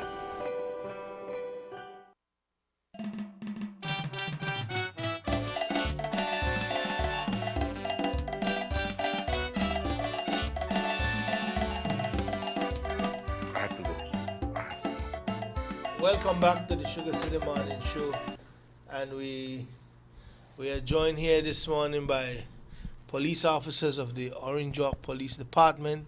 Emmanuel? Yes. Then it's a distinct pleasure to present to you, to my immediate left, Sergeant Cook, and then second to my left would be Corporal Yam. And these are two members of a commendable project, and this is community policing, which I think is very, very, very important as a way of trying to avoid crime and to get involved people. But who am I to say? We have these two gentlemen here who came to talk exactly about that. Good morning and welcome to the show, Sergeant. Good morning. Before anything else, how are you doing? I'm doing good. I'm glad. Yeah. Okay. Always a pleasure to have you here, you know. Thank you so much. First and foremost, I want to say good morning to each and everyone who is listening and watching this show. Mr. Jones, good morning. Morning. And Mr. Martinez. Thank you, sir. And for giving us the short time to discuss about community policing. Basically, we want to identify one program this morning, and that would be the Belize Police Youth Cadet Corps. For one, we will be having the annual summer camp this Saturday, commencing this Saturday. And we expect at least 350 to 400 youths from all across the country to be here at Trial Farm Government School, where they will be staying for a period of 7 days. Whoa. 7 days, day and night, they will be at that school. So you may beg the question now, what this youth program is all about. This program was piloted in Belize City under the command of Mr. Gilbert Pitts. He was a sergeant at the time. That was 1994, to be exact, in July. Thereafter, it went on, and the Belize Defense Force also joined force with them. But thereafter, it became one because it was the Police Youth Cadet Corps at the time, right? But thereafter, it became the Belize Police Youth Cadet Corps. Then now it is totally under the Belize Police Department, and thereafter it went across the country because it was piloted in Belize City. Now it is national. It is expanded out. So. But importantly now, it's an effort by the police department. Yes, entirely. This is an effort by the police department targeting age range, the youths between 8 and 17 years. So that is the age range. Okay. And one of the things is, what do these youths do? Or what are the objectives of the department towards these youths? Mm-hmm. We want them to be productive citizens. We want them to be law-abiding, and also to instill family values, because most of them, some of them comes from broken homes and so forth, right? So we want to instill all of these values within them. So that is our biggest achievement. Also leadership skills, life skills, that is what we teach them. Okay, sportsmanship. Okay, some of them, they can't take losing, some of them get frustrated. All of these skills, so they will be able to empathize, be humble, and all of these things. Yes, we mold them. Okay, so basically we begin this Saturday with this big annual summer camp this Saturday. Okay, so they arrive at the school at 2 p.m. and thereafter they have a rehearsal for the big opening ceremony, which will be held on Sunday, and a big opening ceremony on Sunday at 10 a.m. at Trial Farm Government School. So, Mr. Jones, you have been invited for that also, and Mr. Martinez. Thank you. Also, the media houses, they will be a part of it, and some other delegates to be part of that. Yeah, man. Sound good. The cadets will do a display there. They will be showing off their talents, full uniform, along with your instructors. We have about 150 instructors that will be a part of that. Yes, they will be there. And we also... So the opening, I'm sorry to interject, but the opening ceremony is going to be when? On Sunday? It will be Sunday. At what time? It will be 10 a.m. 10 o'clock in the morning. Yes. Okay, July 10, 10 o'clock in the morning. Yes, sir. Okay. And also, we go ahead, we have the display, and also cultural groups will be doing presentation from Palmar, guest speakers, and so on. And we will have a fully loaded week where they will be taking sessions in classrooms, talking about sexual-related violence and so forth. They will be educated. Also public speaking, survival training on Monday, for example. So they will get to go along with the BDF, and they will be on survival training, especially the older ones. Okay, while the younger ones stay in the classroom, and they will be taking lessons. And the week also continues with the other programs. They will take a field trip on Wednesday. We'll be going to the Lamanai. Some people from PG or Dangrig or other places, they have never been up north, and they have never seen these Maya temples, so they will be here to see all of that, what we have to offer to them. Also Thursday, drill display and examination, okay? Because just like the police department, they have promotion within this organization. So from Lance Corporal, they jump to Corporal, Sergeant, Staff Sergeant, and so forth. So these cadets, they look forward for that. They will be taking examination based on that. Also, we have regional football competition and other sports and events on Thursday. Then on Friday, we get to do community service with them, and also we rehearse for the closing ceremony, which will be held in the afternoon.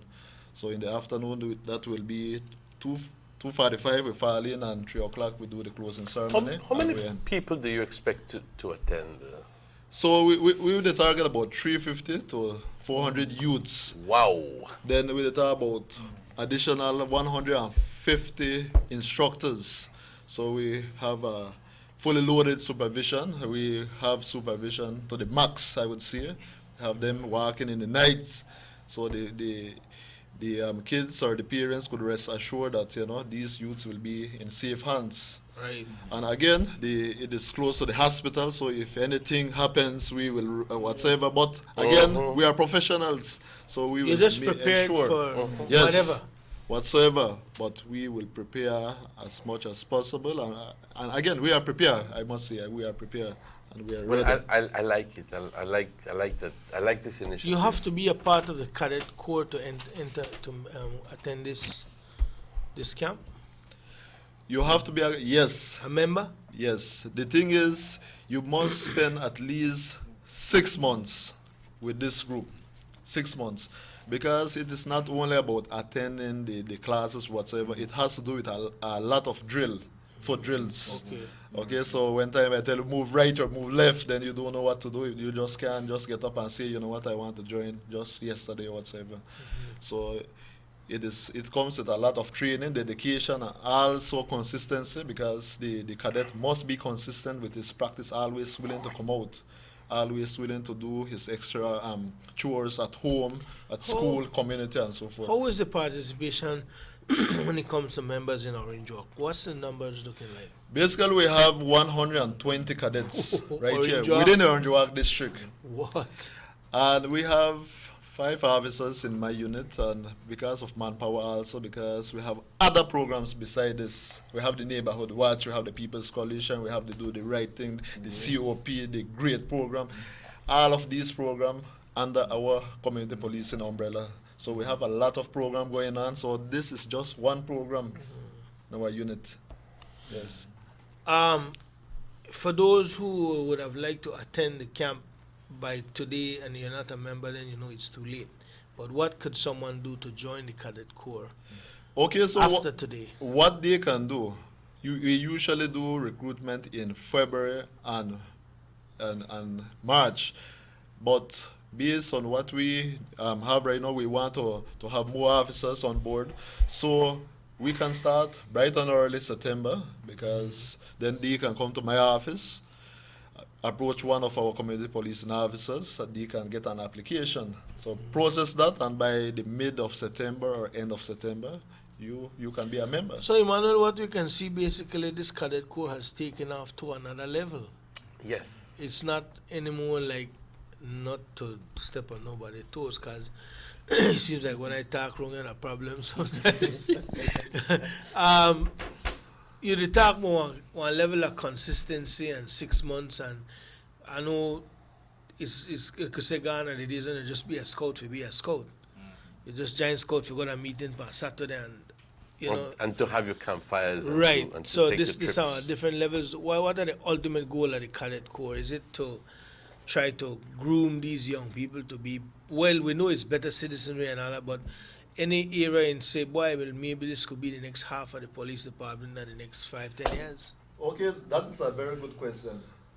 Many of the cadets, or the past cadets, which we have molded in the past, they become productive citizens. Some of them are holding the highest ranks in the police department, I must say. Yes, like Mr. Jones, for example, he's an assistant superintendent. And That's Bart, not No. Bart, Jason. Gerald Gerald, Jones, okay. Mr. Gerald Jones. He was a cadet. Okay. So it is like a door opening for them, a stepping stone. So That career is a career. Yes, it's a career.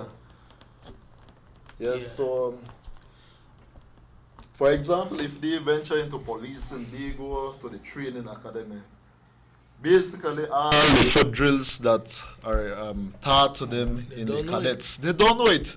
Just the physical aspect of it and the written exam, and that's it. They move forward and they become a full-time police officer. Age range? Age range again? Join the cadet. Between 8 and 17. That's the age range. Sound good. Like I said, I appreciate the fact that it gone to another level for you, you know. It gone, I not just saw, push your picnic in a cadet because you not got nothing to do and make them watch out for you, and yes, it's a completely different level. And one of the things that I liked in particular was what Sergeant mentioned, was instilling values and so forth, which is, I think, one of the more important things.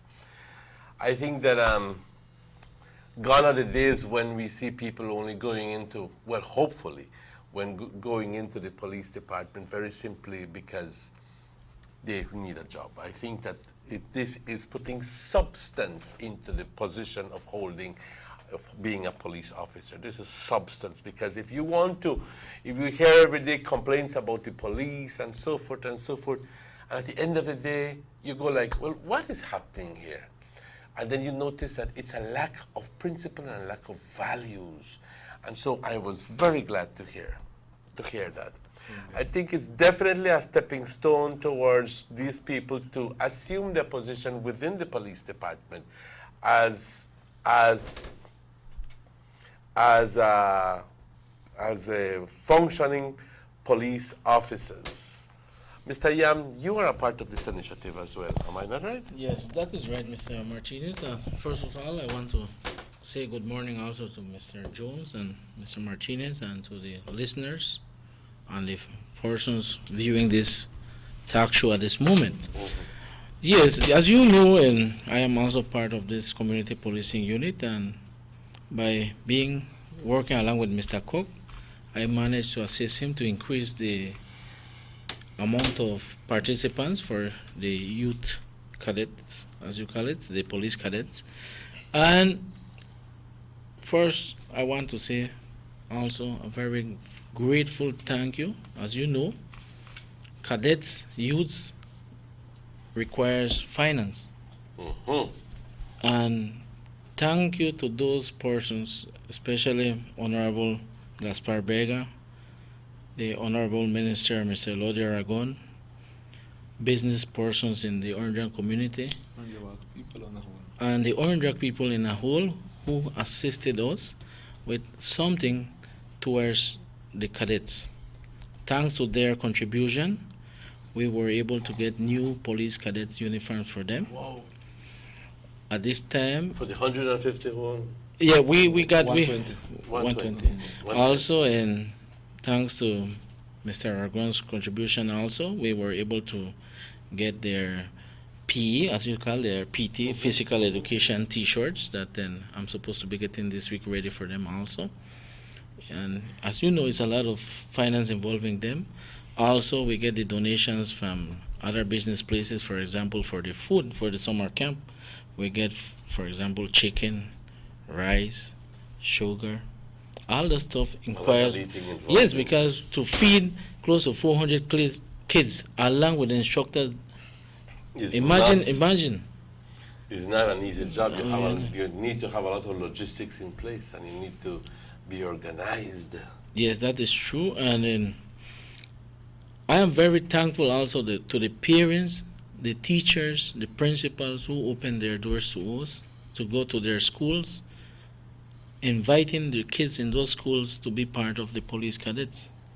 I am the instructor at this time for San Luis. Apparently that village was in limbo. No, when they see our police suddenly starting to do drills in that village, the whole villagers come out in the field and they want to see what is happening.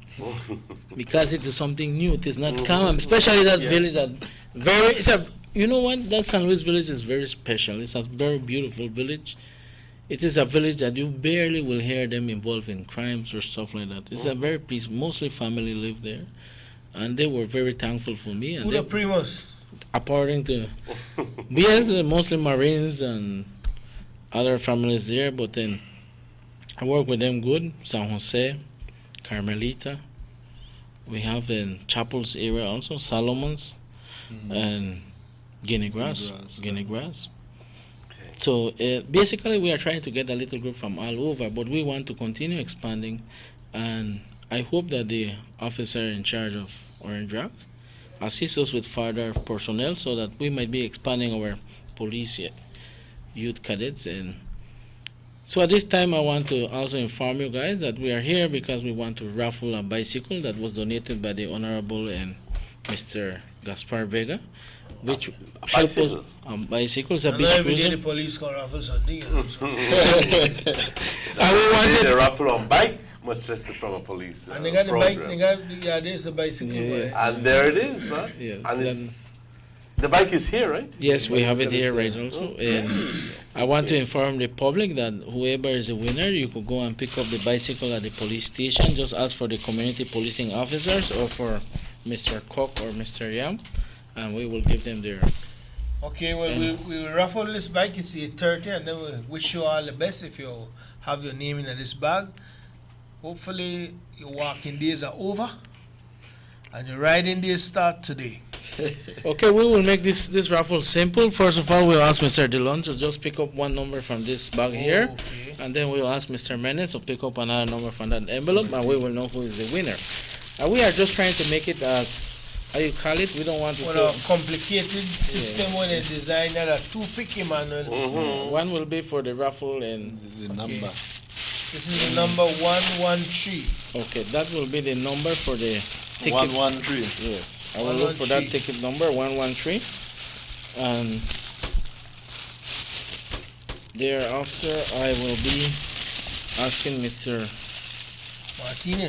Martinez. I have it here. You have it here? Yes.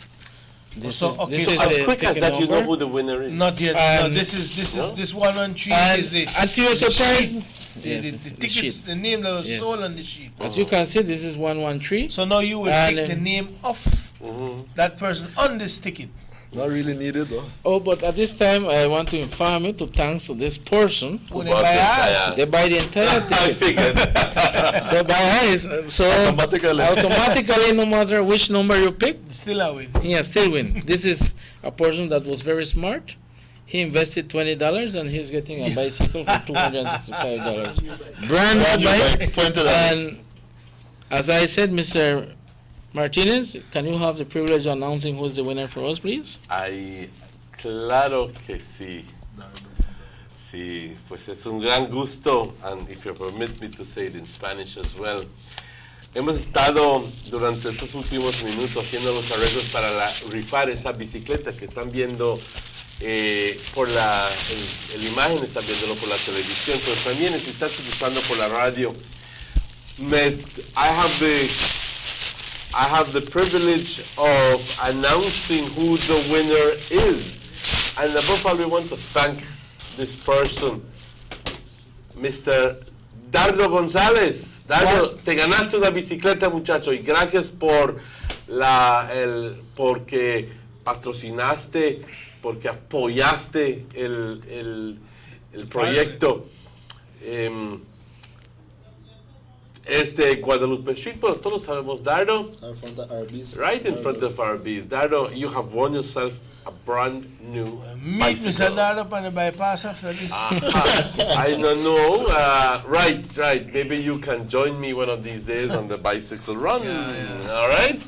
Okay. So, Mr. Dardo, congratulations. You've won yourself a bicycle. And where can he pick it up? At the police office? Well, we are delivering. Well, we will deliver to him at this time.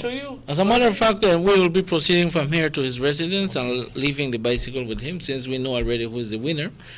And since he lives within Orange Rock Town itself. Yes. Right? And everybody knows Dardo. Okay. Dardo, felicidades. Also, as I said, Also, Mr. Dardo González, thank you very much on behalf of the Belize Police Department, the community policing officers, and the OC from Orange Rock, Mr. Tillett and Mr. Palomo. Thank you very much for your support. And also to all those persons who also assisted in buying a ticket to try to win this bicycle. Probably you were not lucky this time, but when we do our next raffle, better luck next time. You will get a better luck. Well, Also, go ahead.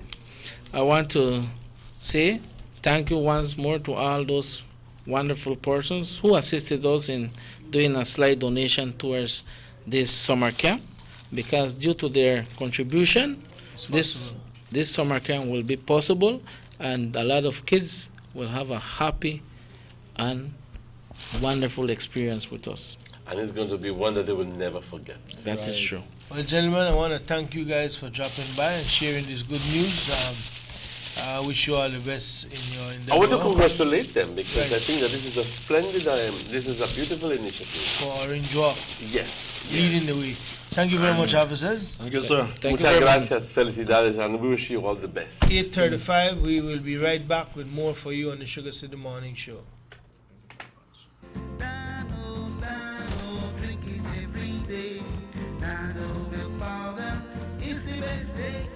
Las escuelas están ahora cerrando para las vacaciones de verano, así que asegura tu dinero para la reapertura de clases en septiembre. Es la gran rifa de vuelta a clases de Dano Leche Instantánea en polvo, en la cual conseguirás bastante dinero para regresar a clases en septiembre. Así que no esperes más y consigue tu dinero gratis con la rifa de Dano Regreso a Clases en septiembre.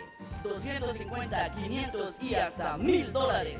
No te quedes atrás. Compra tu leche en polvo de Dano en tus supermercados de preferencia a nivel nacional y obtendrás tu boleto gratis para participar en la gran rifa de vuelta a clases con Dano. Recuerda, leche Dano y consigue tus boletos para ganar dinero, dinero, dinero con leche Dano. La rifa para ganar dinero con leche Dano se llevará a cabo el día 4 jueves de septiembre en BBN TV en vivo.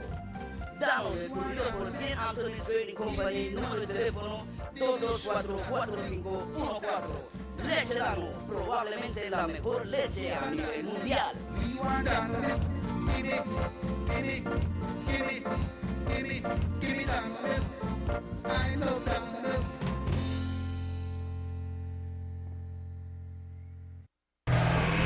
Let's get ready to rumble!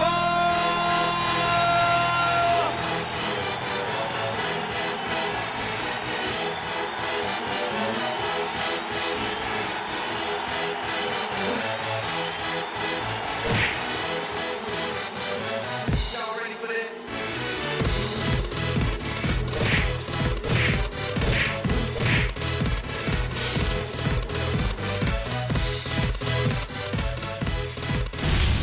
Get serious. Get pop.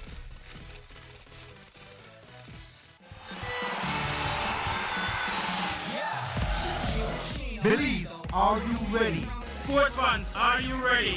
For the first time to be held in the country of Belize. Quarter-Career 2016 at the primary level, aged 6 to 12 years, from July 6 to the 11th. It's all about 4 exciting athletic events. Events are as follows. Table tennis, In Belize City, football, in Belmopan City, basketball, in San Ignacio, and volleyball. in Orange Walk. So remember to gear up and support the young athletes. Quarter-Career 2016 is brought to you by the Government of Belize and the National Sports Council.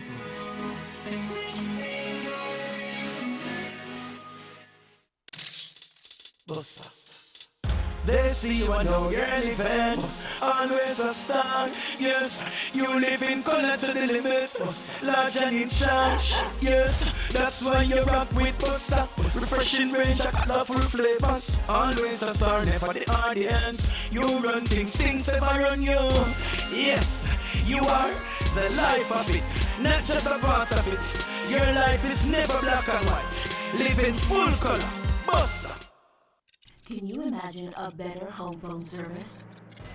One that's cheaper, one with unlimited calls to any BTL or Digicel number anywhere in Belize, plus hours of free international calls. Well, imagine no more. Come to July 1st, Long Bench, all you want. When I grow up, I want to play pro football in the Belize team. Being able to play and enjoy sports in a comfortable and functional environment allows us to improve our skills and our teamwork. And then along there, just look forward to come out and run some ball, my friends. There is no greater feeling than playing a foreign team in front of Belize and fans cheering you on in our field. The Garden City of Belmopan has seen many remarkable improvements in its infrastructure over the last few years. Sporting facilities have been considerably enhanced with the covering of multiple basketball courts, resurfacing of a tennis facility, and most notably the remodeling of the Isidore Beaton Football Stadium. Investment in sports is an investment in our people. We're building our character. Striving for greatness. I'll never stop dreaming. This is a game changer for me. For us. For we. For Belize.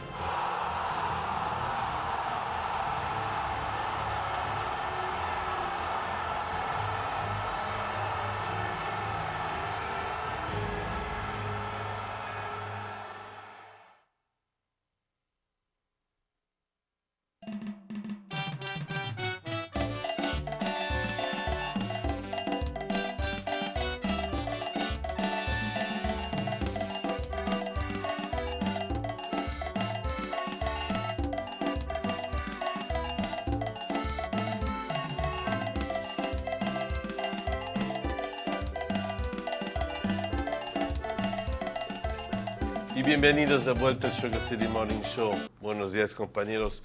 Son las 8:40 o las 9:20. Un gran gusto saludarles si nos acaban de sintonizar, si se dan cuenta que hoy tenemos Full House.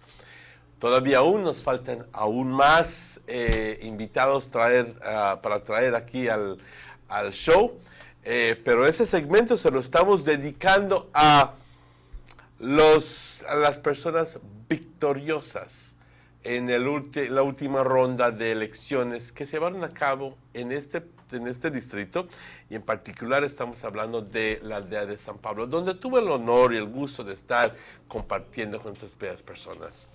Inmediatamente a mi izquierda, un gran gusto tener a Miss Anita con nosotros, a Miss Anita Chuk.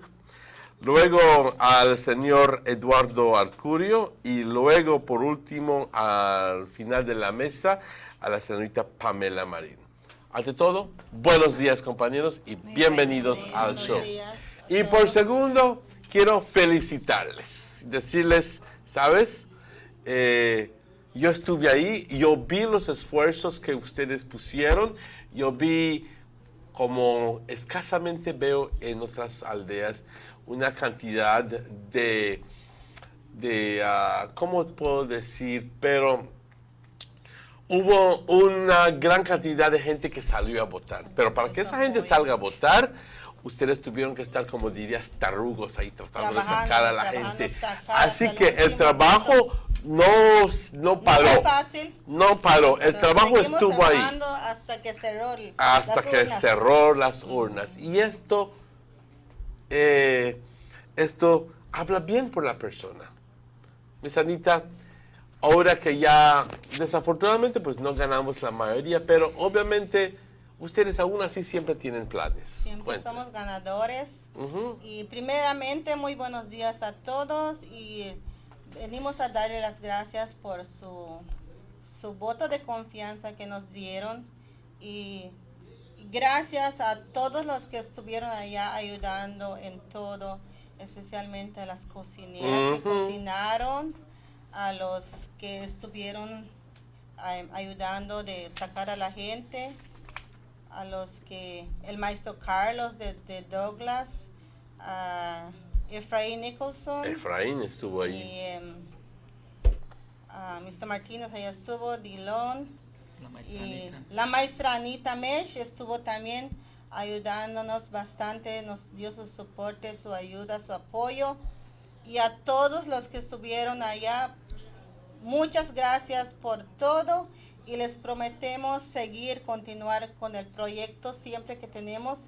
Y gracias a Dios, en primer lugar está el gobierno del UDP, y tenemos al ministro Mr. Vega, y él, vamos a seguir trabajando con él, y yo sé que con él se puede hacer muchos logros, porque sin su apoyo de él tampoco. Pero nosotros estamos conscientes que sí, vamos a lograr bastante para la comunidad de San Pablo, para todos. Y una vez, gracias a todos por su soporte, por su voto, y todos los que estuvieron allá ayudando. Muy bien, vamos a tomar esta llamada. Por todo. Sugar City Morning Show, buenos días. Buenos días. ¿Aló? Bueno, no tuvimos ahí. Señor Arcurio, maestro Eduardo Arcurio, buenos días, ¿cómo estás? Buenos días, señor Manuel, pues aquí bien, contento, alegre, que pues gracias a Dios primeramente logramos entrar 3 de nosotros, aunque lastimosamente queríamos entrar todo el grupo junto con la cheerleader, pero quién sabe qué pasó. Las cosas son así. Sí, las cosas, la vida nos presenta situaciones a veces difíciles de entender, que muchas veces te pasas apoyando la cabeza contra la pared y dices, pero ¿por qué? Pero lo mejor que la mejor actitud que puedes tomar es simplemente decir, Dios Padre, tú sabes lo que tú haces. Así es. Y igualmente, como dijo Miss Anita, agradecerle a todos los apoyantes que estuvieron apoyándonos, que salieron a darnos apoyo, su voto, y a todos los que trabajaron en ese día. Ok. Pamela, siempre luciendo bonita como siempre. Buenos días. ¿Cómo estás? Muy A buenos propósito, días. tú conseguiste más votos que cualquier otra persona, ¿verdad?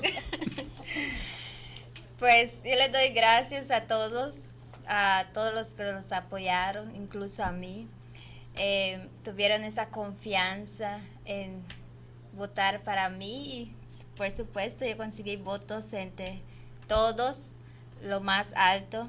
Y le doy gracias a la gente por confiar en mí y vamos a trabajar. Nosotros todavía tenemos esa mente que vamos a trabajar, aunque 3 entramos, pero el gobierno está puesto y vamos a luchar por un mejor San Pablo. Y gracias a la gente por quien cocinaron ese día, dieron ese apoyo y muchas gracias. Pues sí, pues va a ser una situación, no creo difícil, definitivamente no difícil, porque, pero va a ser una situación, no obstante, sí, va a ser una situación bastante interesante, por no usar otra palabra, pero existe un compromiso entre ustedes para trabajar con las otras personas ahí, porque al final del día lo que quieren es el bienestar de San Pablo. ¿Sí? Así es, así es. Pues, ¿qué me toca más decir? Pero felicitarles a todos ustedes, porque yo, como dije, en San Pablo vi un compromiso de ustedes para trabajar. Es lo que yo vi. Lo más importante que vi es ese gusto, ese ánimo para sacar a la gente. Señora Anita, mis respetos. Gracias. Mis respetos. Gracias. No vi que esta señora se sentó un rato, yo creo que la vi caminando, yendo por todo lado, sacando a su gente. No es algo que ves siempre, ¿no? Pero en una aldea donde se peleó, por decir, se peleó para poder ganar. Se luchó bastante. Se le puso mucha gana. Entonces, ¿cómo dices? Siempre el punto es nunca perder el enfoque de por qué estás metido en esta cosa. Simplemente es para ayudar a tu pueblo. Para el bienestar de para la el aldea. bienestar de la aldea. Para todos. Para todos. Eso es lo más importante. Ahora, ojalá y se puedan llevar a cabo ciertos proyectos. Sí. Vamos a hablar la neta aquí. Correctamente dijiste hace rato de que el gobierno central sigue siendo, es rojo para las gracias a Dios. Gracias a Dios. Por los otros 4 años, por decir. ¿Ok? Así que las promesas que se hicieron son proyectos que el gobierno va a tener que apoyar. Es más, el sistema de agua. No me ven, cuando digo esto es para las otras personas de que van a conseguir ayuda, bla, bla, bla, del extranjero. Eso es una píldora así de grande para que yo me lo trague. La gente está consciente de saber bien todo esto, de que dicen que el dinero viene de más arriba. Pues vamos a ver, queremos saber que cumplan con sus planes, sus promesas que hicieron. Vamos a ver, sí. O si al final del día el pueblo de San Pablo va a continuar sin agua por los siguientes 3 años. Sí. Vamos a ver qué sucede ahí. Pero ahí depende en las personas que están encargadas cómo saben jugar sus cartas. Así que se lo estamos poniendo justo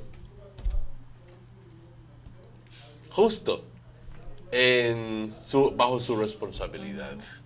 Bajo su responsabilidad. Pero que conste que ustedes están dispuestos a trabajar para... Pero, compañeros, ¿qué me toca decir? Mi papá, siempre decía, un pueblo consigue el gobierno que merece. Ponte a pensar. Sugar City Morning Show, buenos días. Buenos días. Buenos días. Adelante.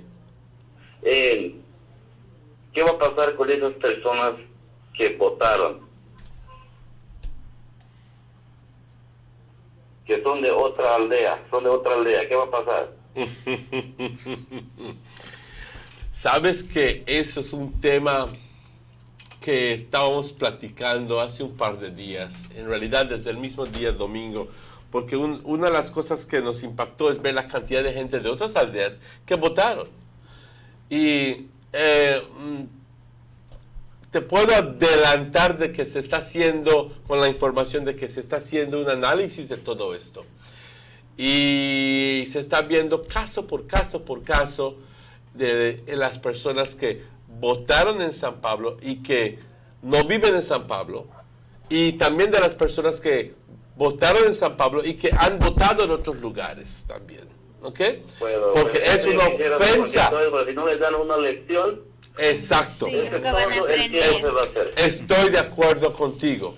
Estoy 100% de acuerdo contigo. Así es, porque si es una ley que si está aprobado, que si tú ya votaste, no debes de votar otra vuelta, y si es multa o es cárcel, yo quiero que sí que se haga eso, porque si no, esos son sus costumbres de ellos, buscando gente de otra aldea. Lo que lo hicieron en San Pablo, los de San José, siempre los pipi fueron en San Pablo a buscar gente que viven en San Pablo para votar para ellos. Y lo mismo hicieron en San Pablo, trajeron varias personas que ya votaron, fueron a votar en San Pablo.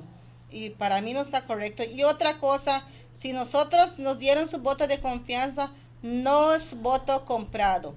Lo que ellos sí hicieron comprando votos, eso es como entrar a la fuerza. Ya ellos ya están desesperados, porque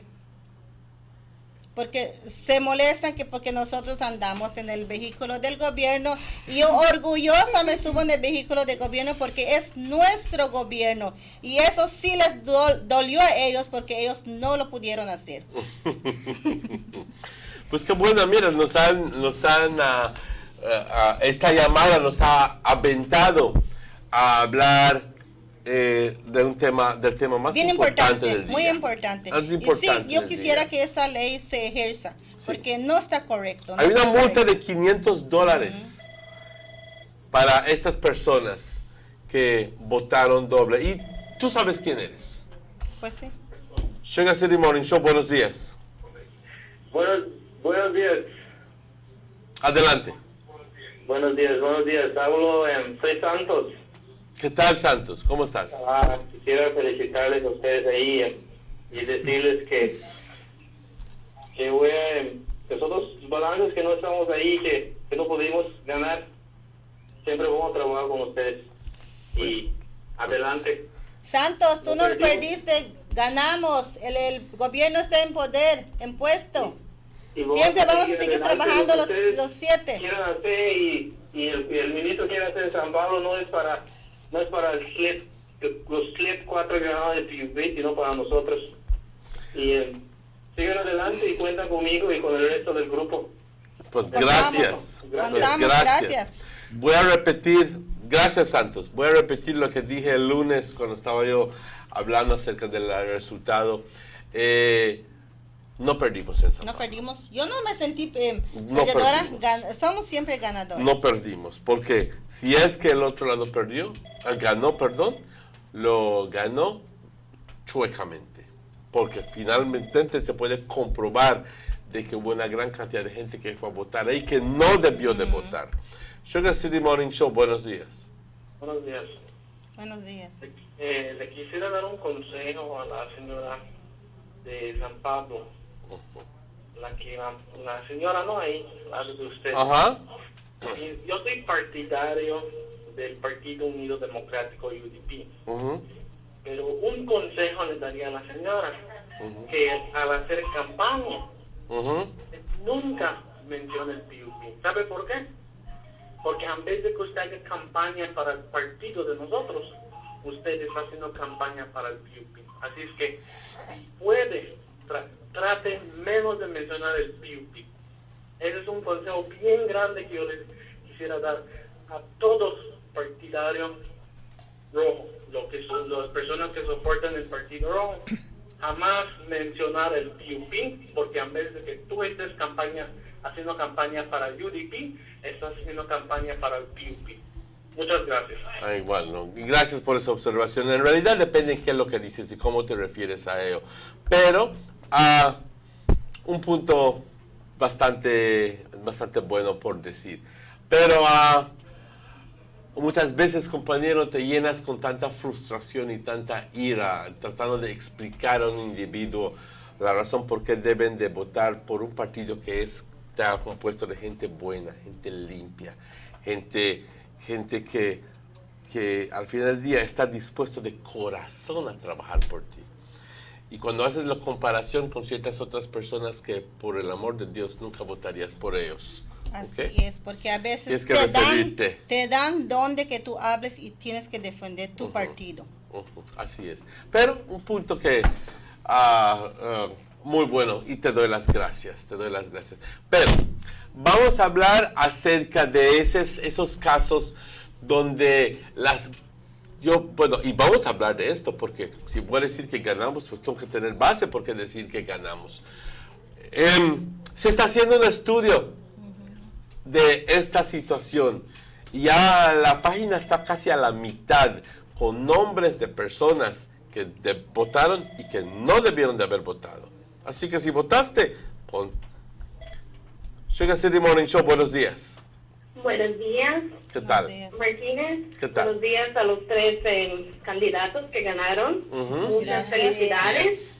Gracias. Estoy hablando aquí de San Pablo. Ajá. Y estoy escuchando el programa y veo que están comentando muchas de las personas que votaron dos veces.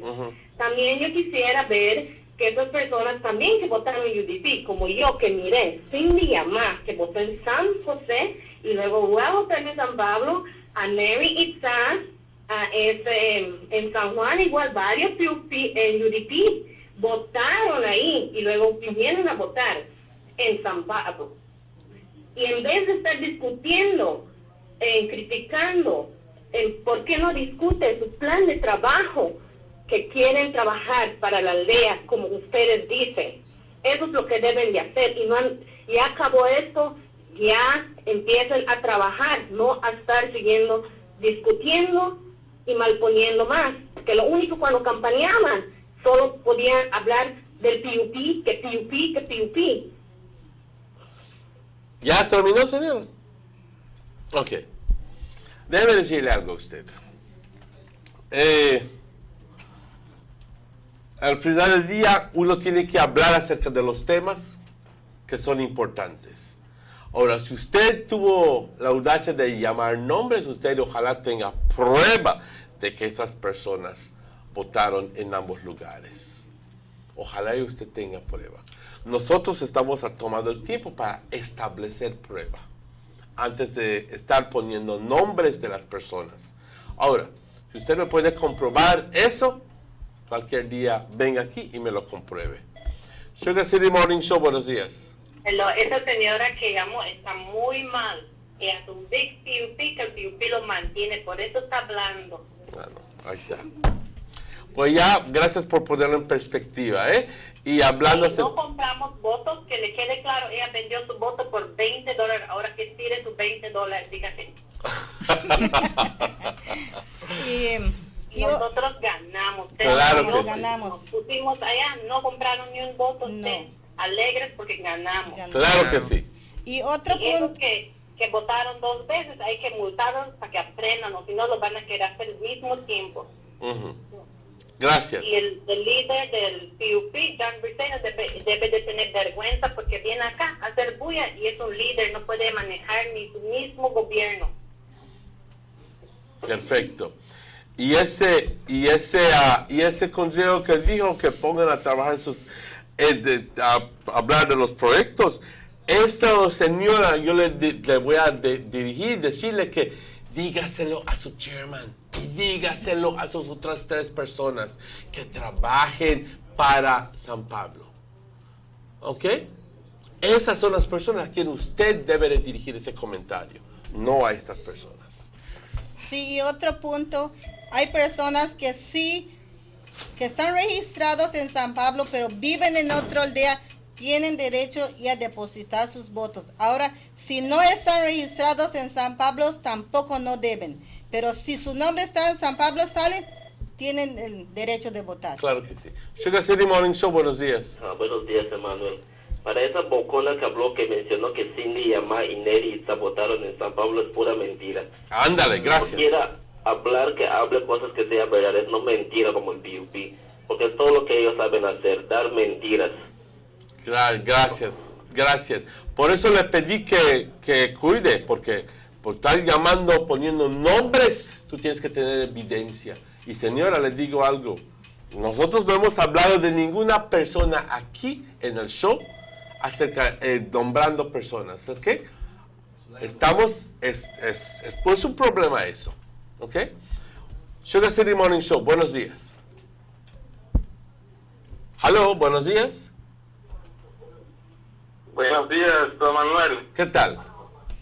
Mire, yo soy la persona que llamó la semana pasada.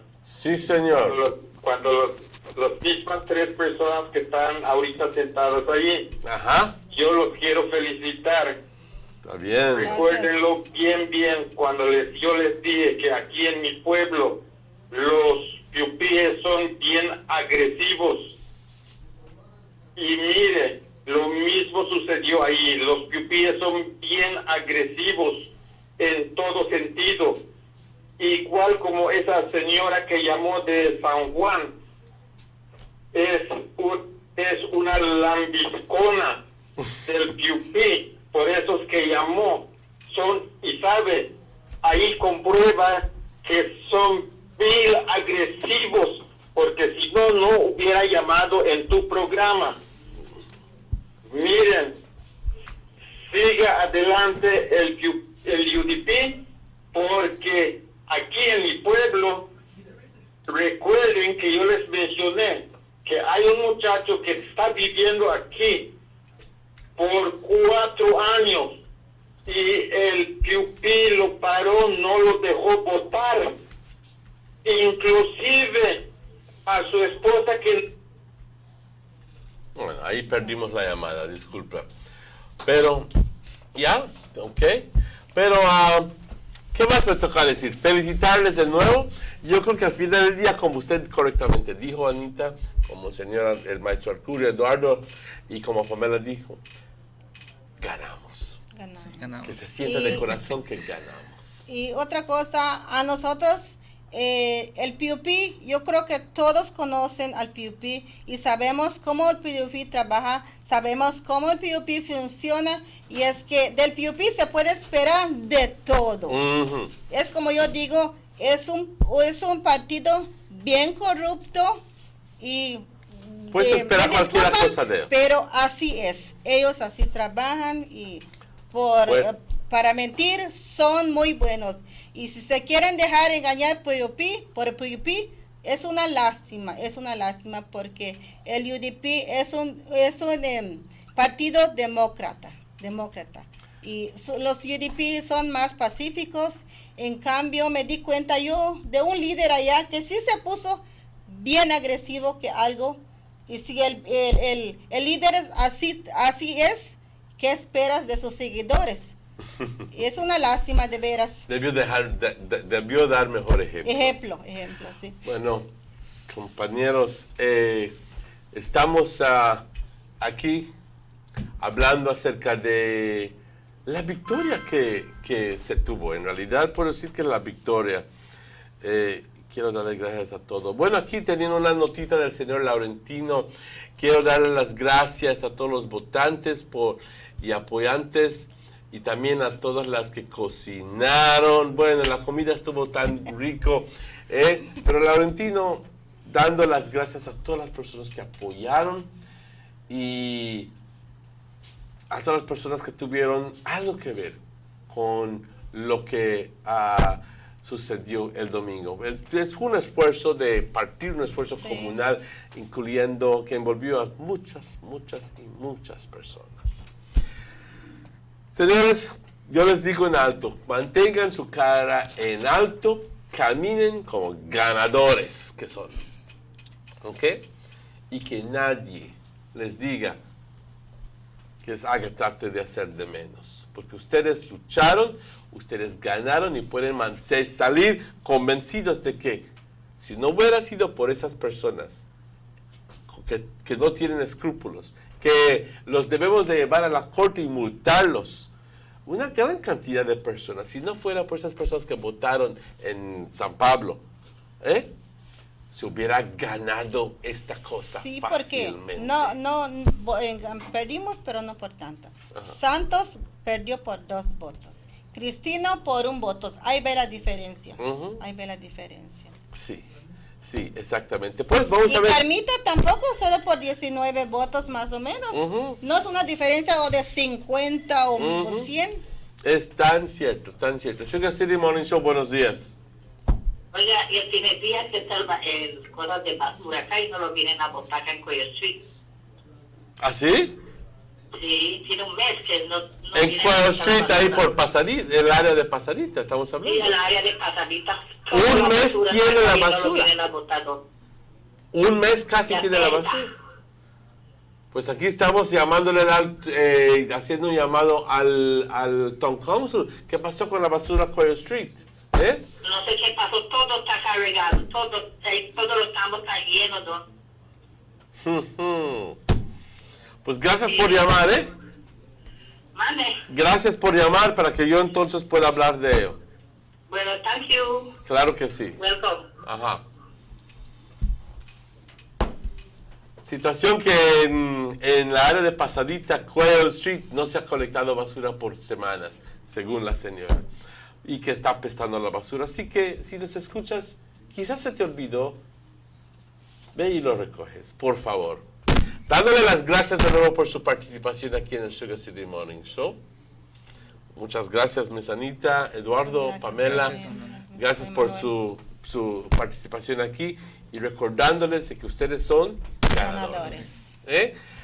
Compañeros, vamos a tomar una pausa porque todavía nos falta más aquí en el Sugar City Morning Show. Estaremos de vuelta con personal del Ministerio de Agricultura y vamos a estar hablando acerca de un programa. Sí, aquí el chivo gordito aquí está indicando con su sonido que es... Sí, vamos a regresar hablando acerca de un programa especial del Departamento de... No es el chivo perdido. Aquí no tenemos ningún chivo perdido. Un chivo gordito. Compañeros, no se vayan, estaremos de vuelta con ustedes luego de este anuncio comercial. BTB invites you to come experience the Taste of Belize on the 9th of July at Muffles College Auditorium in Orange Walk Town. Day events include intense competitions for amateur chefs, cake, and cupcake decorators. Come out and enjoy delicious food from vendors from all over the country. 9 a.m. to 3 p.m. The night event includes competition for Master Chef and Bartender of the Year, 6 to 11 p.m. You don't want to miss the culinary event of the year, the Taste of Belize, Saturday, 9th of July. Get your tickets now at the Belize Tourism Board's Belize City office. Brought to you by our platinum sponsor, Marab, Gold Partner, Medisco, Ali Graphics, Pelican, Southside Meats, Travelers Liquors, Cakes by Carla, Smart, Eleanor Liquors, Digicel, Casa Spirits, and Love FM. The Taste of Belize. So, why my data done so quick? We get this question a lot, and it's a good question. It's all about understanding how your data is used and learning how to manage it. When purchasing a plan, expiration is based upon 2 things: the amount of data you buy and the duration of the plan. Each plan comes with a different time limit. For example, if you get the $2 data plan, that comes with 75 megabytes and can last up to 24 hours. With this plan, you can do things like send WhatsApp messages, post selfies, browse a bit, or check email. If you like watching videos on YouTube or on your Facebook and Instagram newsfeed, then you might want to try one of the bigger plans. There's a $10 plan with 400 megabytes that can last 7 days, and a $30 plan with 1 gigabyte that can last an entire month. They'll both give you a lot more options on what you can do. Think about what you do with your 4G data, and let us help you decide which plan works best for you. Hit us up in live chat on Digicel.bz or inbox us on Facebook. Want more tips? Visit us at digicel.bz/4G data tips and see more ways to stay on top of your data usage.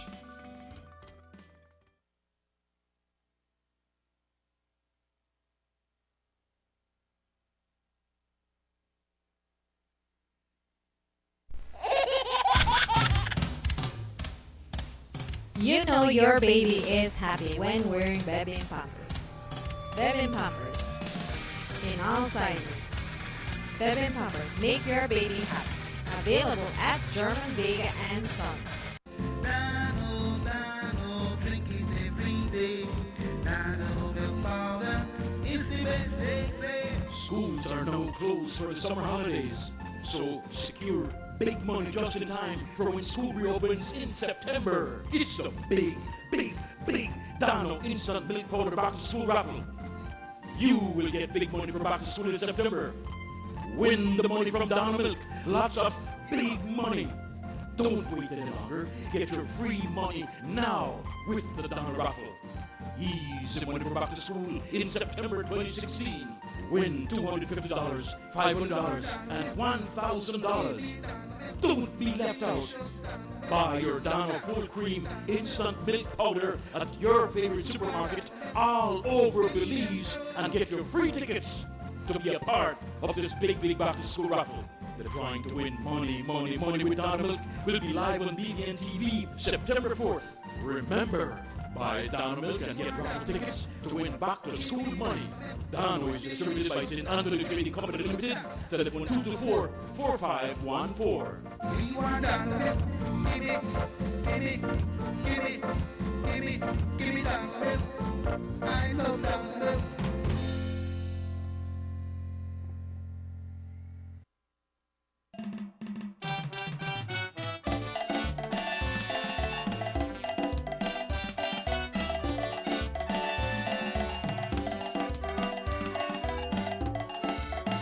Back to the Sugar City Morning Show. Before we get into our next discussion with these folks from the Agriculture Department, I want to say happy birthday to Isaac Pascual. You are celebrating a birthday today. I never know you got a birthday too, boy, but happy birthday to you, Isaac. And also want to say happy birthday to Mr. Lambe. You're celebrating your 71st birthday today. I'm trying to pull it up. So, yeah, it says here, good morning, it's happy birthday to, request to Mr. Romaldo Lambe, birthday today. He's 71 years old today. Happy birthday to you, Mr. Lambe. And one more person, Emmanuel, barely patient with me, man. He done the punchline keys, you know. The punchline keys. Should I tell you, like, hurry, boy. This one to Adriani Torres. Whenever you hurry, I will tell you. To Adriani Torres, birthday today, special request for her from her sisters, Giselle and Johoila. So, Emmanuel, this morning we talk different thing now. We're up on the farm now. We're going sheep sheep farm. Yes. It's a pleasure to present to you, introduce you to, immediately to my left, Mr. Barry Palacio, who is the officer in charge in the Ministry of Agriculture in Corozal.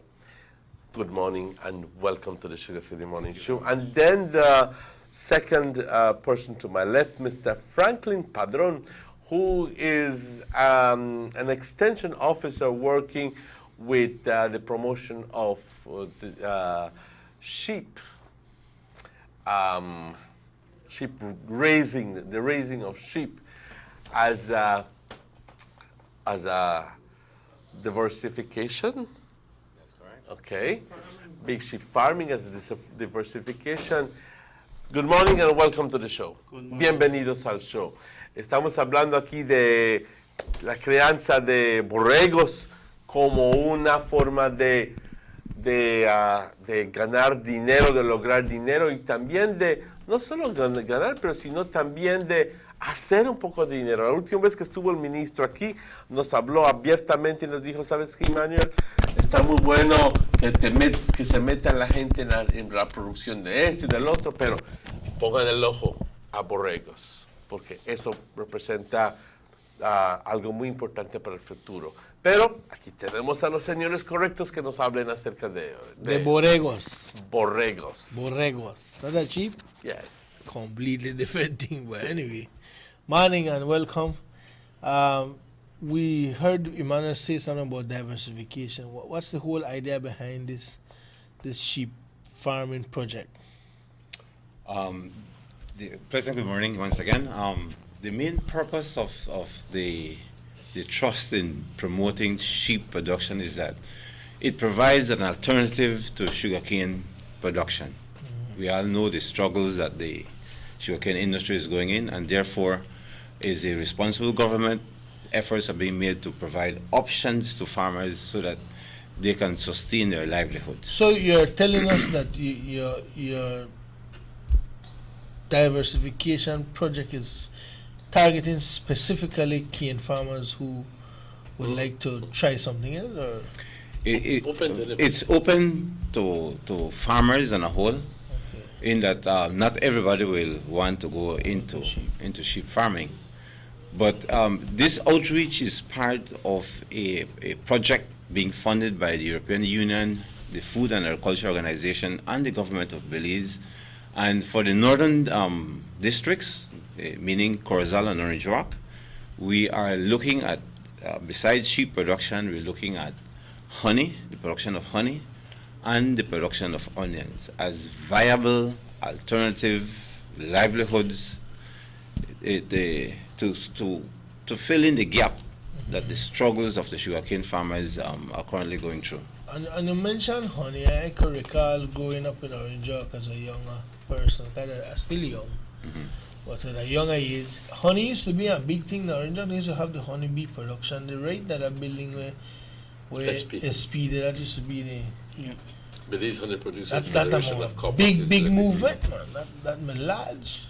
Yes, yes. So unfortunately, it went through a very difficult time after certain things happened in the spraying of the fields and blah blah blah, and the bee population was lost.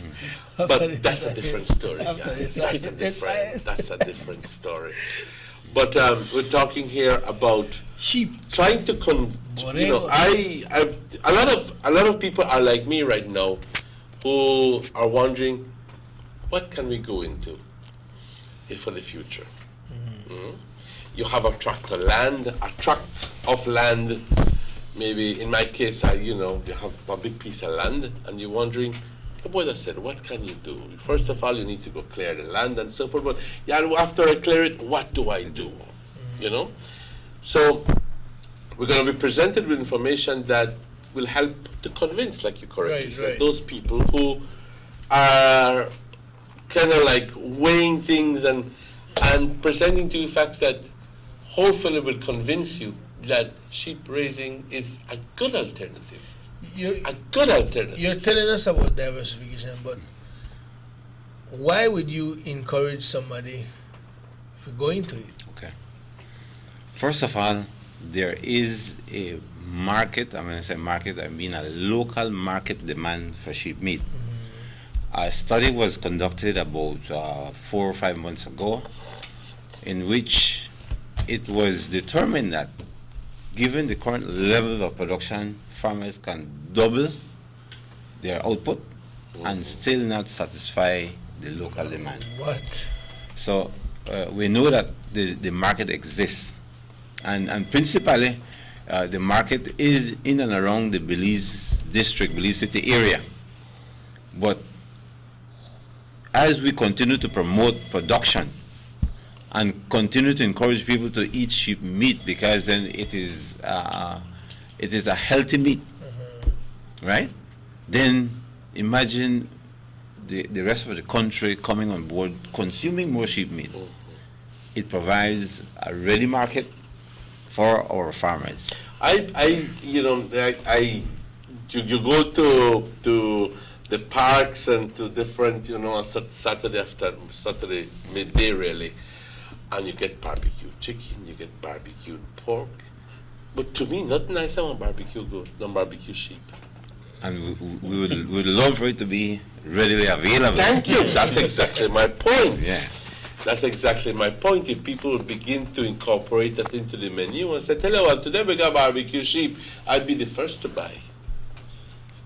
We would like many more Belizeans like you. I'd be the first to buy. Right? I'd be the first to buy. Mr. Padrón, ¿cómo estamos con producción? ¿Cómo estamos con... Estamos... Let us take this call. Yes, Sugar City Morning Show, hello. Hello, good morning. I am fine for sheep. I love sheep and goat. Oh, bueno, no. Pero yo vivo y sabes una cosa.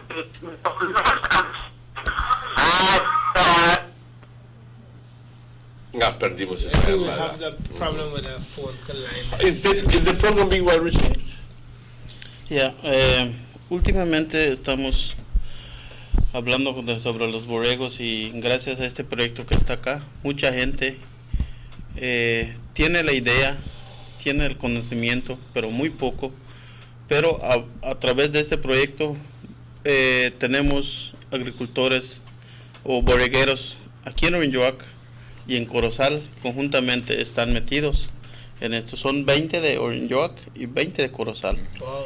Entonces, a través del programa estamos estableciendo bancos de proteínas. Bancos de protein banks, bancos de proteínas, como ese incluye como el Cameroon grass, Taiwan grass, el mulberry, nacedero, y entonces también estamos promoviendo para ellos una siembra de zacate para mejorar zacate mejorado para los agricultores, incluyendo 20 de cada distrito van a conseguir automáticamente, son 2 acres por agricultor. Y ese ya tenemos más o menos 3 semanas que estamos trabajando con ellos. Ya estamos arando, refinando, en partes ya tenemos sembrado los bancos de proteínas y empezando a sembrar el zacate.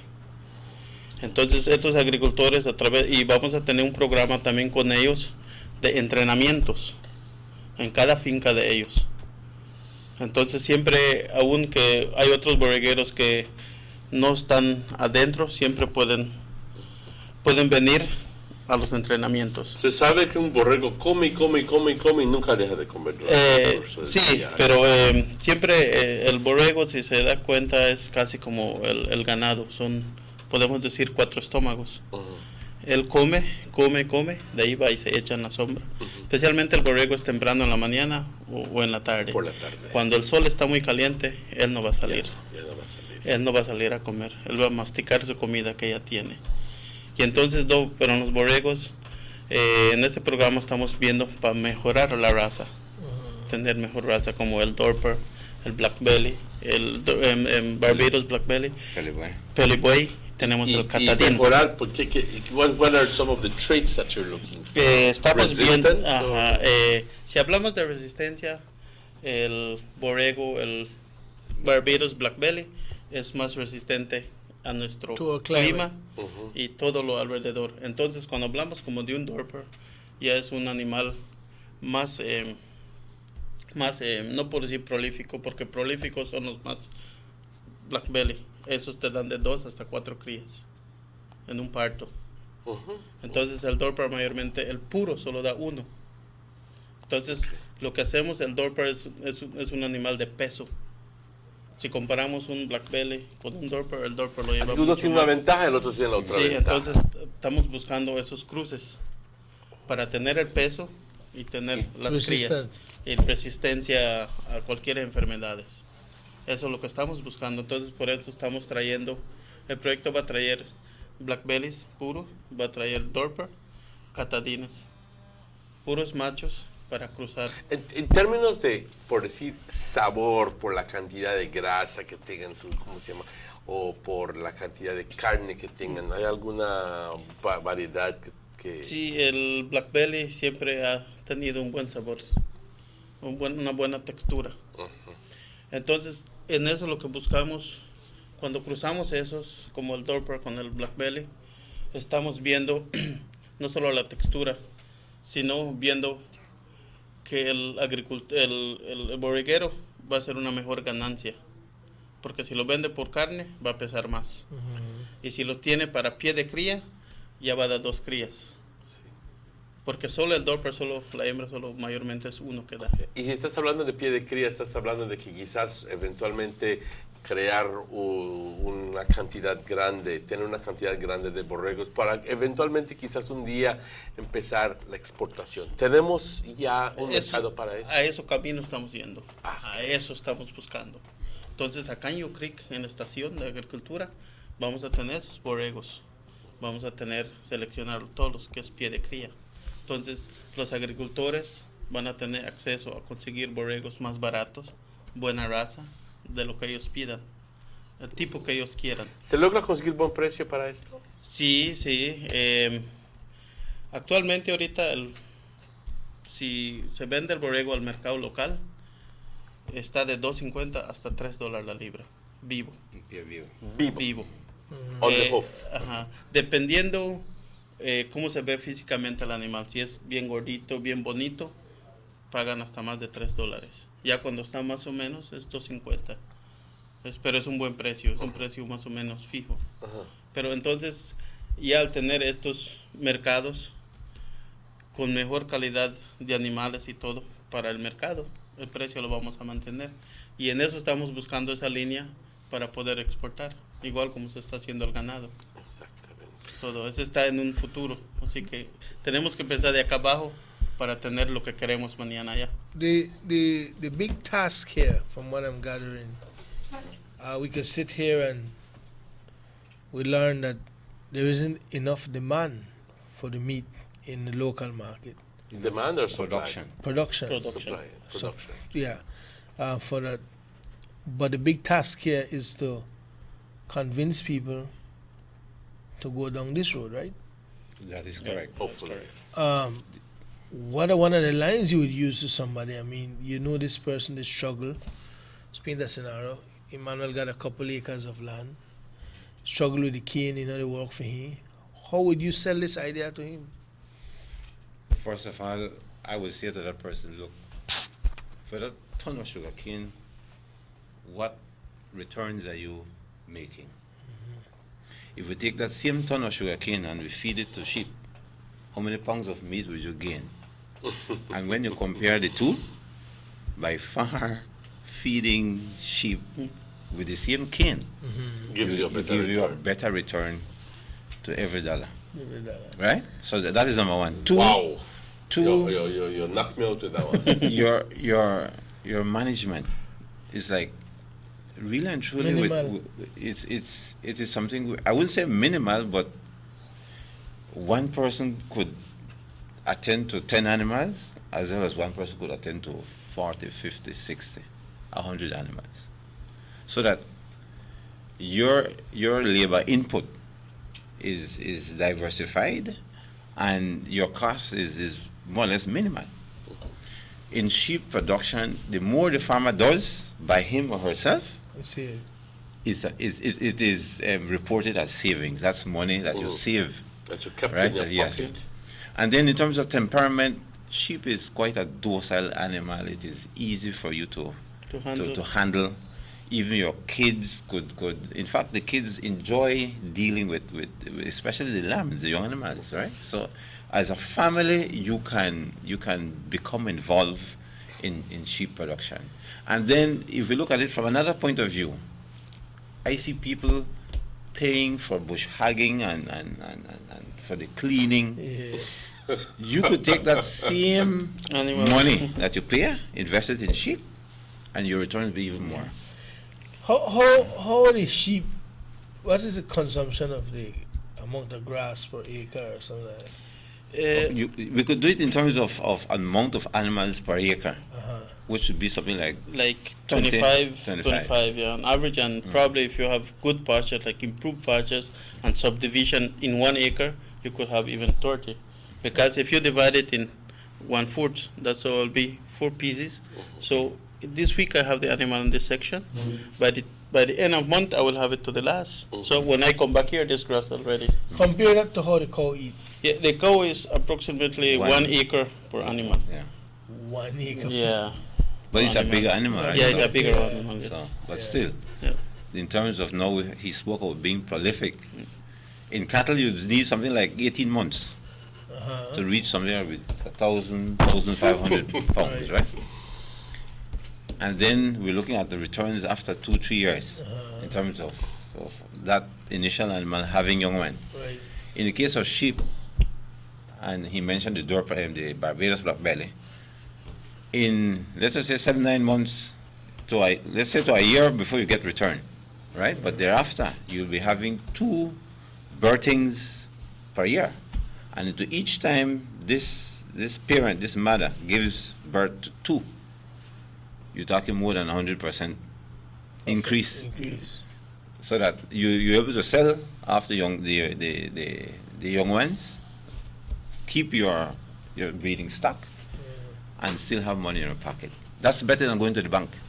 The bank, the most you get is 5, 6. I don't know what's the percentage you get on fixed. Maybe 3 on a savings right now. And now we're talking about more than 100%. But I have we will take the break. Yeah. But just to think about something to think about once, before we go on the break. I'm just going to throw it. What agencies are out there, or what help is there to that individual who wants to go into this but does not have the finance? So we'll take the break. We'll take the break after that. All right. Good. Now, good question.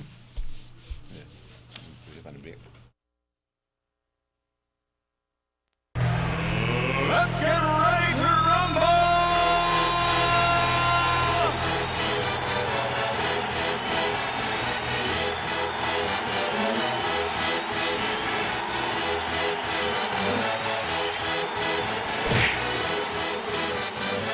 Y'all ready for this?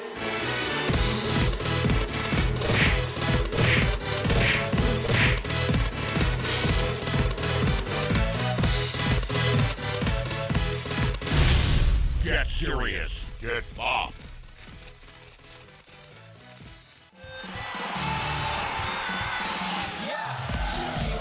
Belize, are you ready? Sports fans, are you ready? For the first time to be held in the country of Belize. Conduct Adair 2016 at the primary level, aged 6 to 12 years, from July 6 to the 11th. It's all about 4 exciting athletic events. Events are as follows. Table tennis. In Belize City. Football. In Belmopan City. Basketball. In San Ignacio. And volleyball. In Orange Walk. So remember to gear up and support the young athletes. Conduct Adair 2016 is brought to you by the Government of Belize and the National Sports Council.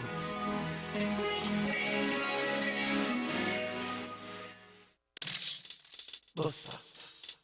They see what how you're living, always a star, yes. You live in color to the limit, large and in charge, yes. That's why you rock with Buster, refreshing range of colorful flavors. Always a star, never the audience. You run things never run yours. Yes, you are the life of it, not just a part of it. Your life is never black and white, live in full color, Buster. Can you imagine a better home phone service? One that's cheaper, one with unlimited calls to any BTL or Digicel number anywhere in Belize, plus hours of free international calls. Well, imagine no more. Come July 1st, Long Bench, all you want. The BTL saga has now drawn to a close. We have settled with the former owner, ending the odious saga of our national asset that was given away by political pirates. A relief from years of burden on the public treasury and all Belizean citizens. We know that story well, but today, let's learn the facts of the BTL settlement and why it is a clear win for the Belizean people. It comes down to 3 numbers. The first number is 458.4 million Belize dollars. That is the total cost our government will pay for the ownership of BTL. The second is 774 million Belize dollars. That is the savings, earnings, and value of BTL since the nationalization of this prized asset, and a conservative estimate of what the company will earn the Belizean people in additional taxes and dividends within the next 10 years. These numbers tell our story, and simple arithmetic gets us to the third and most important number.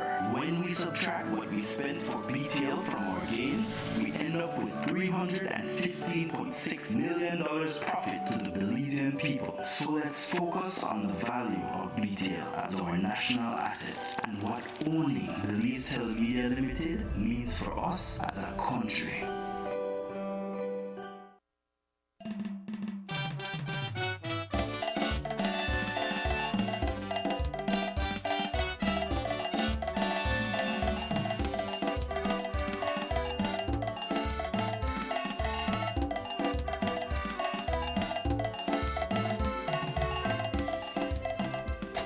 Welcome back to the Sugar City Morning Show. Before we went to the break, Emmanuel asked a question about who is out there to Where do you support. seek help? Where do you seek help? Okay. In terms of financial assistance, we are referring farmers to both the DFC and the credit unions. In that, when they look at the interest rates, they are quite competitive. I must speak about the DFC as part of the government structure, in that the Development Finance Corporation tailors the loan to suit the type of operation, so that it's not that you get the loan today and by next month you're expected to pay or repay interest. It will be tailored to whether you'll be doing fattening or you will be doing breeding.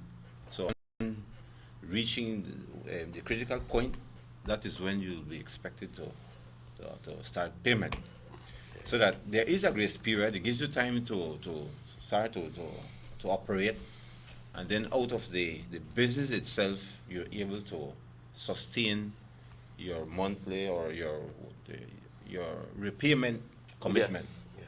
Okay, so to us that is something which is innovative. It is something which I think farmers needed, so that they could become involved in agriculture on a whole, because then it's also applicable to the other agricultural components. Onion, vegetables, you name it, the rule is the same. Right? And this is good because when you're into production, you have to wait until that fruit or that animal is ready to be sold on the market. Exactly. It's not as if you buy a case of milk and you put it on your shelf and every day somebody comes in to buy and you have that money coming in already. You have to wait until this thing comes ready to be sold. Exactly. So there's that period where you're not getting in any money, you're just putting out money. Exactly. So I'm glad to see that there are programs tailored for this. That's right. I'm very glad to hear that. So it is there. So anybody who wants to begin clearing of land, that wants to begin purchasing sheep, there is where to go, obviously. Yes. We have a caller coming in. Let's see who's on. Maybe that one of the sheep farmers them out at the 20. Sugar City Morning Show, hello. Hello. Yes, hello.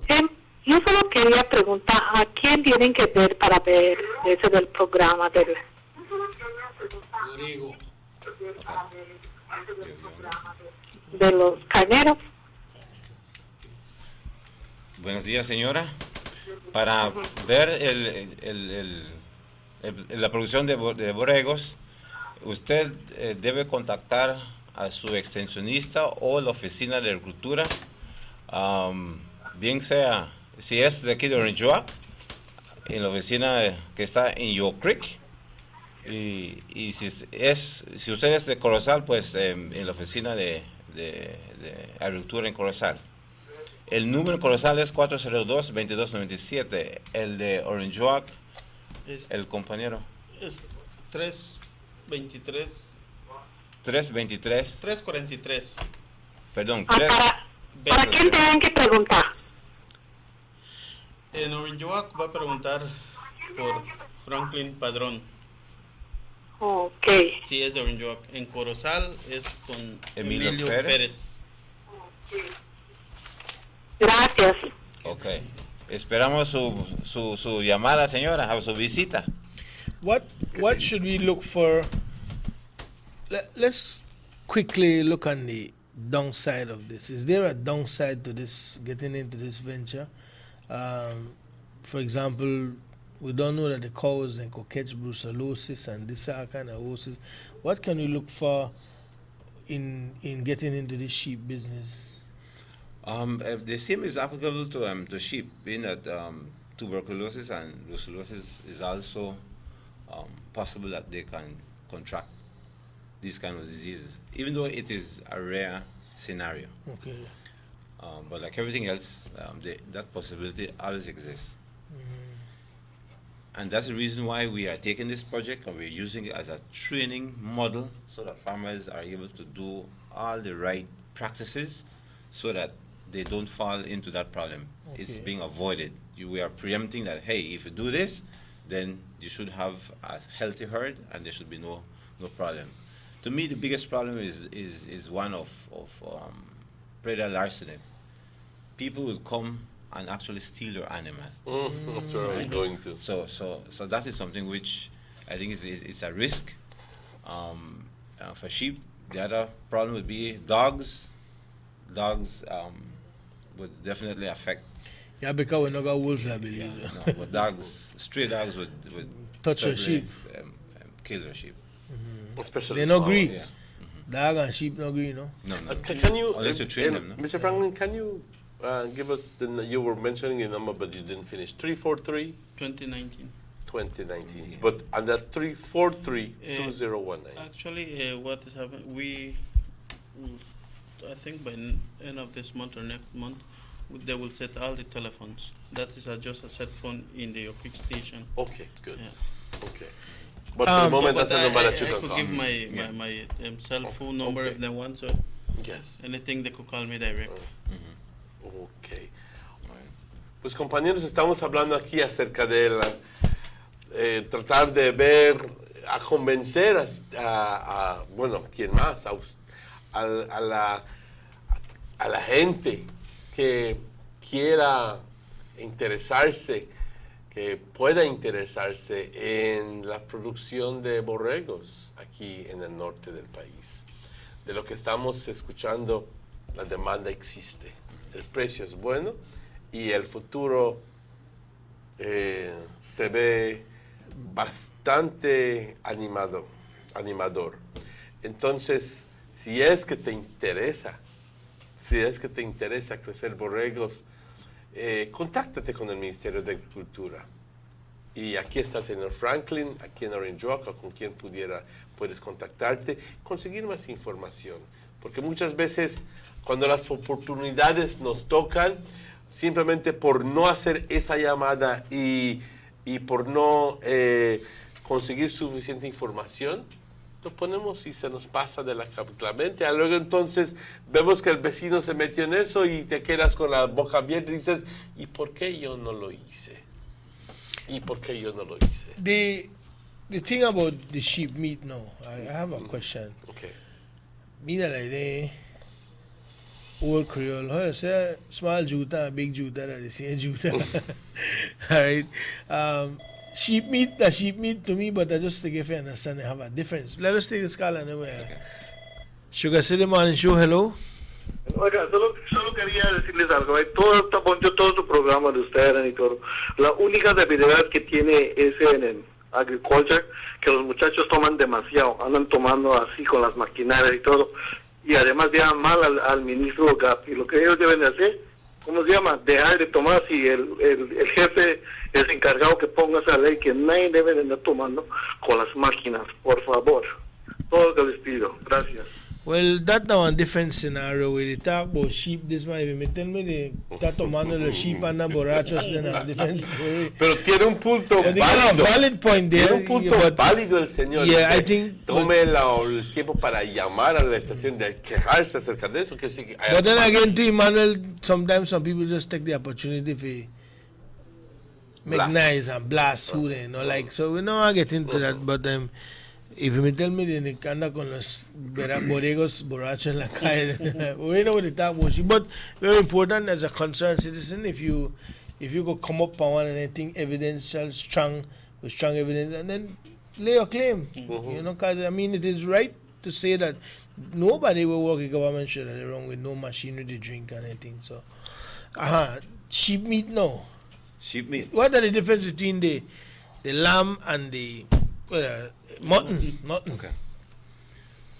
In terms of meat, it is considered lamb up to 7 months of age. Okay. More or less. Anything older than 7 months is then considered to be mutton.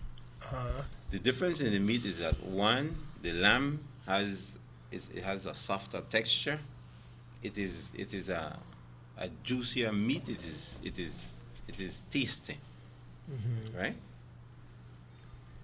Mutton tends to be a bit more fibrous. It is a tougher meat. Still nice, but when you compare the two. The market in Belize has been that traditionally of mutton. But with the influx of other immigrants, the tourism trade, the demand is for lamb. Okay. And that's the reason why the ministry is now importing different breeds of animals so that we can attain a high quality meat in that space of time. Sugar City Man and show hello. Buenos días. Buenos días. Esos modelos que ustedes están diciendo, ¿es comprado? ¿Cómo lo van a hacer? Good point. Good question. Okay, go ahead. Señor, para contestarle su pregunta, a nivel de Departamento de Agricultura, tenemos la idea de que usted, al ser calificado, le vamos a hacer llegar un animal de raza, pero que usted tiene que firmar que es su responsabilidad cuidar ese animal. Y la Gratis. Sí, de primera instancia. Esa es la idea que tenemos, todavía no está finalizado. En cuanto usted tenga ese animal y lo críe, la idea es que en cuanto tenga cría, usted devuelve al ministerio uno. Si recibió uno, usted regresa uno.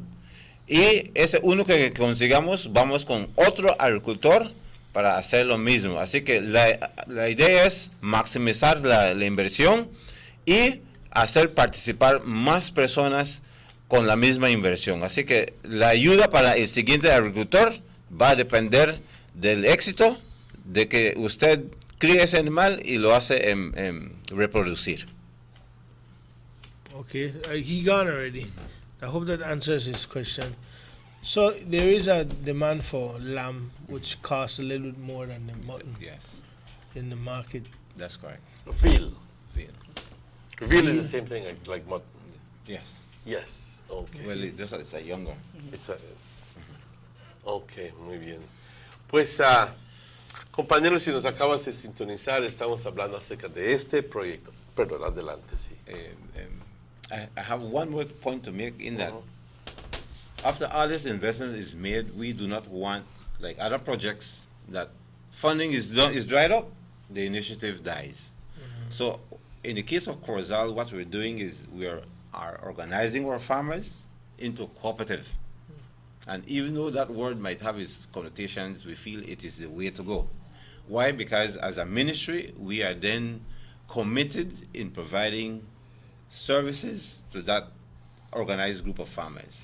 For example, when we bring in the breeding stock, they will come from different farms, and they'll be issued out to different farmers. When your breeding stock reaches a point where you can no longer continue breeding, then you will need the service of another source of breeding stock. The idea is that as a department, we can advise the farmer, look, you can now get breeding stock from this other farmer because he received from a different line. And so that will avoid inbreeding, which currently is a big problem in the sheep industry. The breeding stock that will come in will be of high quality. I think they will be sourced from Mexico, and we really want to maximize that investment so that once that is made, the idea is that it then becomes almost like a bank. We keep turning it over and over, and we keep assisting more and more farmers. In that, on the start, we cannot assist everybody at one go. So we'll select some farmers, and then we'll work with them. And as soon as we are finished with them, another set of farmers will be No, this is an ongoing program that you have. You already have selected the people in Corozal. You have already selected the people in Orange Walk. But next year you'll also have the program again. Am I right? That is what we want. So you're gonna. It's an ongoing program. That's correct. So if you're not qualified this time, or if you didn't get on the list this time, you can still go ahead and maybe for next year you can become involved. Did I get it right? That is correct, sir. Okay. Perfectly right. Okay. Well, this sounds very good. Then on Friday, the 8th of July, we'll be having what we call the signing of a memorandum of understanding between the Agriculture Department and the sheep farmers. Basically, that memorandum covers what the ministry will do, and it covers what are the responsibilities of the farmers. So we'll be having that activity in the case of Corozal from 10 o'clock to 11 o'clock at the Corozal ITVET conference room, and from 12 o'clock to 1 o'clock at the Eo Creek Agriculture Station conference room. I think it is something, again, innovative in that we want to be a responsible department, and we do what we say we will do, and that commitment will be actually penned and signed on this Friday, the 8th of July. And it'll happen both in Corozal and in Orange Walk, like you said. So hopefully we'll get coverage from the Sugar City We'll try Man to show. be there. We'll try to be there. This is this Friday. This Friday. Okay. At 10 o'clock in the morning. No, 10 in Corozal and 10. Then 12 o'clock here. 12 here in Orange Walk. Yeah. Okay. And if you don't go, you don't get any sheep. Is there any other projects on the table from the Agriculture Department, just before we wrap up? Yes, there are. In the case of this one is only sheep, but again we'll be having one for onions. Actually, we started that last year, and we have what we call the Farmer Feed School, in which the farmers, along with the extension officers, work jointly. And to cut a long story short, the production per acre for onions was almost twice what was the traditional way of producing onions.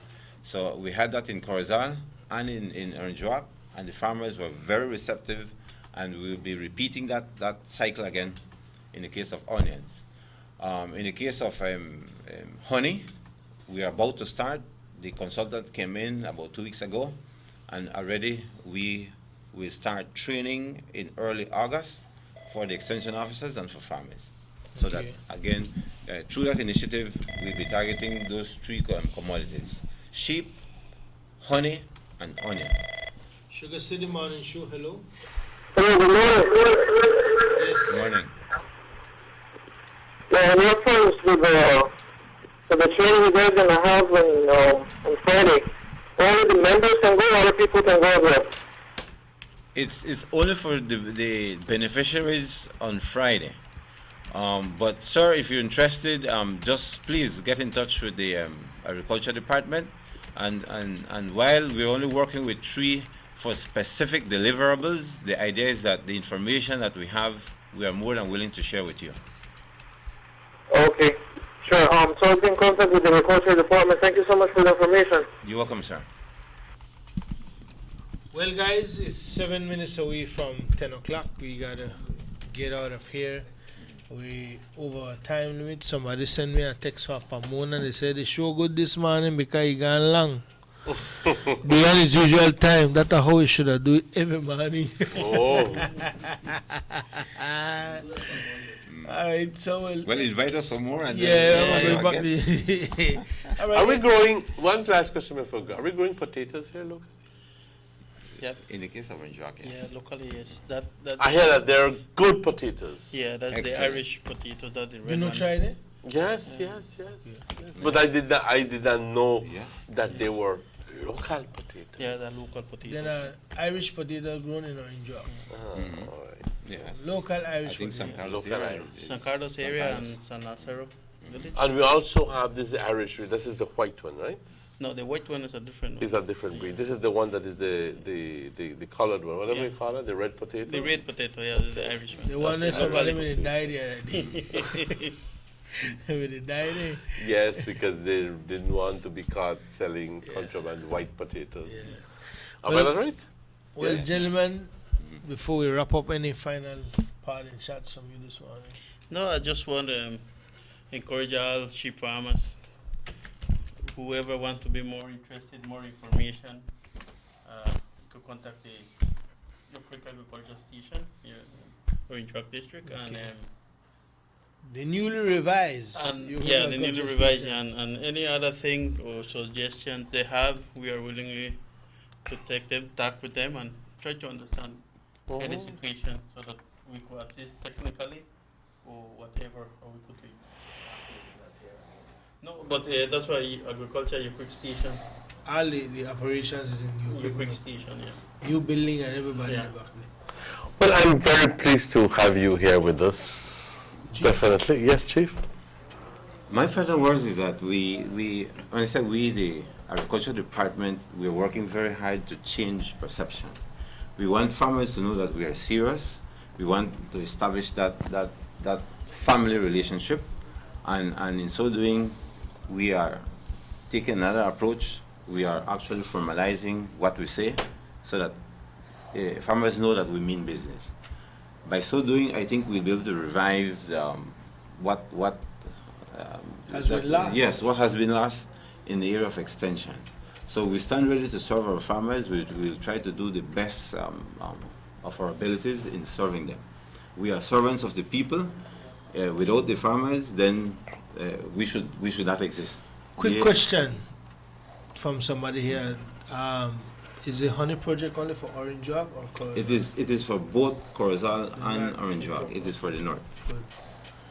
Well, thank you very much for your time. Thank you for the patience. The kind of gentleman sit down one day and wait to get up on the show. These days, you know, like I said again, the show is a political show, but we always leave time for community things such as these. Very important. So it's not 100% that way, but more sharing with other topics to talk about. So thank you very much for coming on the show. Emmanuel? Yes, again, it was good having you here. And we're hoping that the people, the audience, is listening and taking opportunity of the information that is being presented to them. Or, take advantage of the opportunity that's being presented to them. Again, I'd like to congratulate you guys taking this good initiative. I think that we sometimes go complaining, el gobierno no hace esto, no hace el otro. Al contrario, ahora estamos llegando a saber de que el gobierno is walking the walk, not only talking the talk. But I'm asking you guys, if you have a project, if you would like to go into, if you want to diversify from Keene, or if you have extra land and you want to go into to sheep raising, contact the Ministry of Agriculture. These people seem to be so well prepared to be able to guide you and to guide you to where you want to go. Where at the end of the day, you make money and the country benefits from it. That's what we ultimately want. Thank you very much, guys. Thank you. Thank you very much for your time. It's exactly 2 minutes away from 10. We got to get out of here, Emmanuel. Yes. It was definitely a wonderful and interesting morning. We want to say to all the people who called, thanks for being a part of the show. For Morris Kokom on camera, Raheem Wagner on control, our director, Mr. Robert Chekiyosha. My name is Dylan Jones. And my name is Emmanuel Cuidense. Stay safe, Belize. See you tomorrow. Tomorrow we have Honorable Eloda Aragon on the show. Until then, stay safe. So long.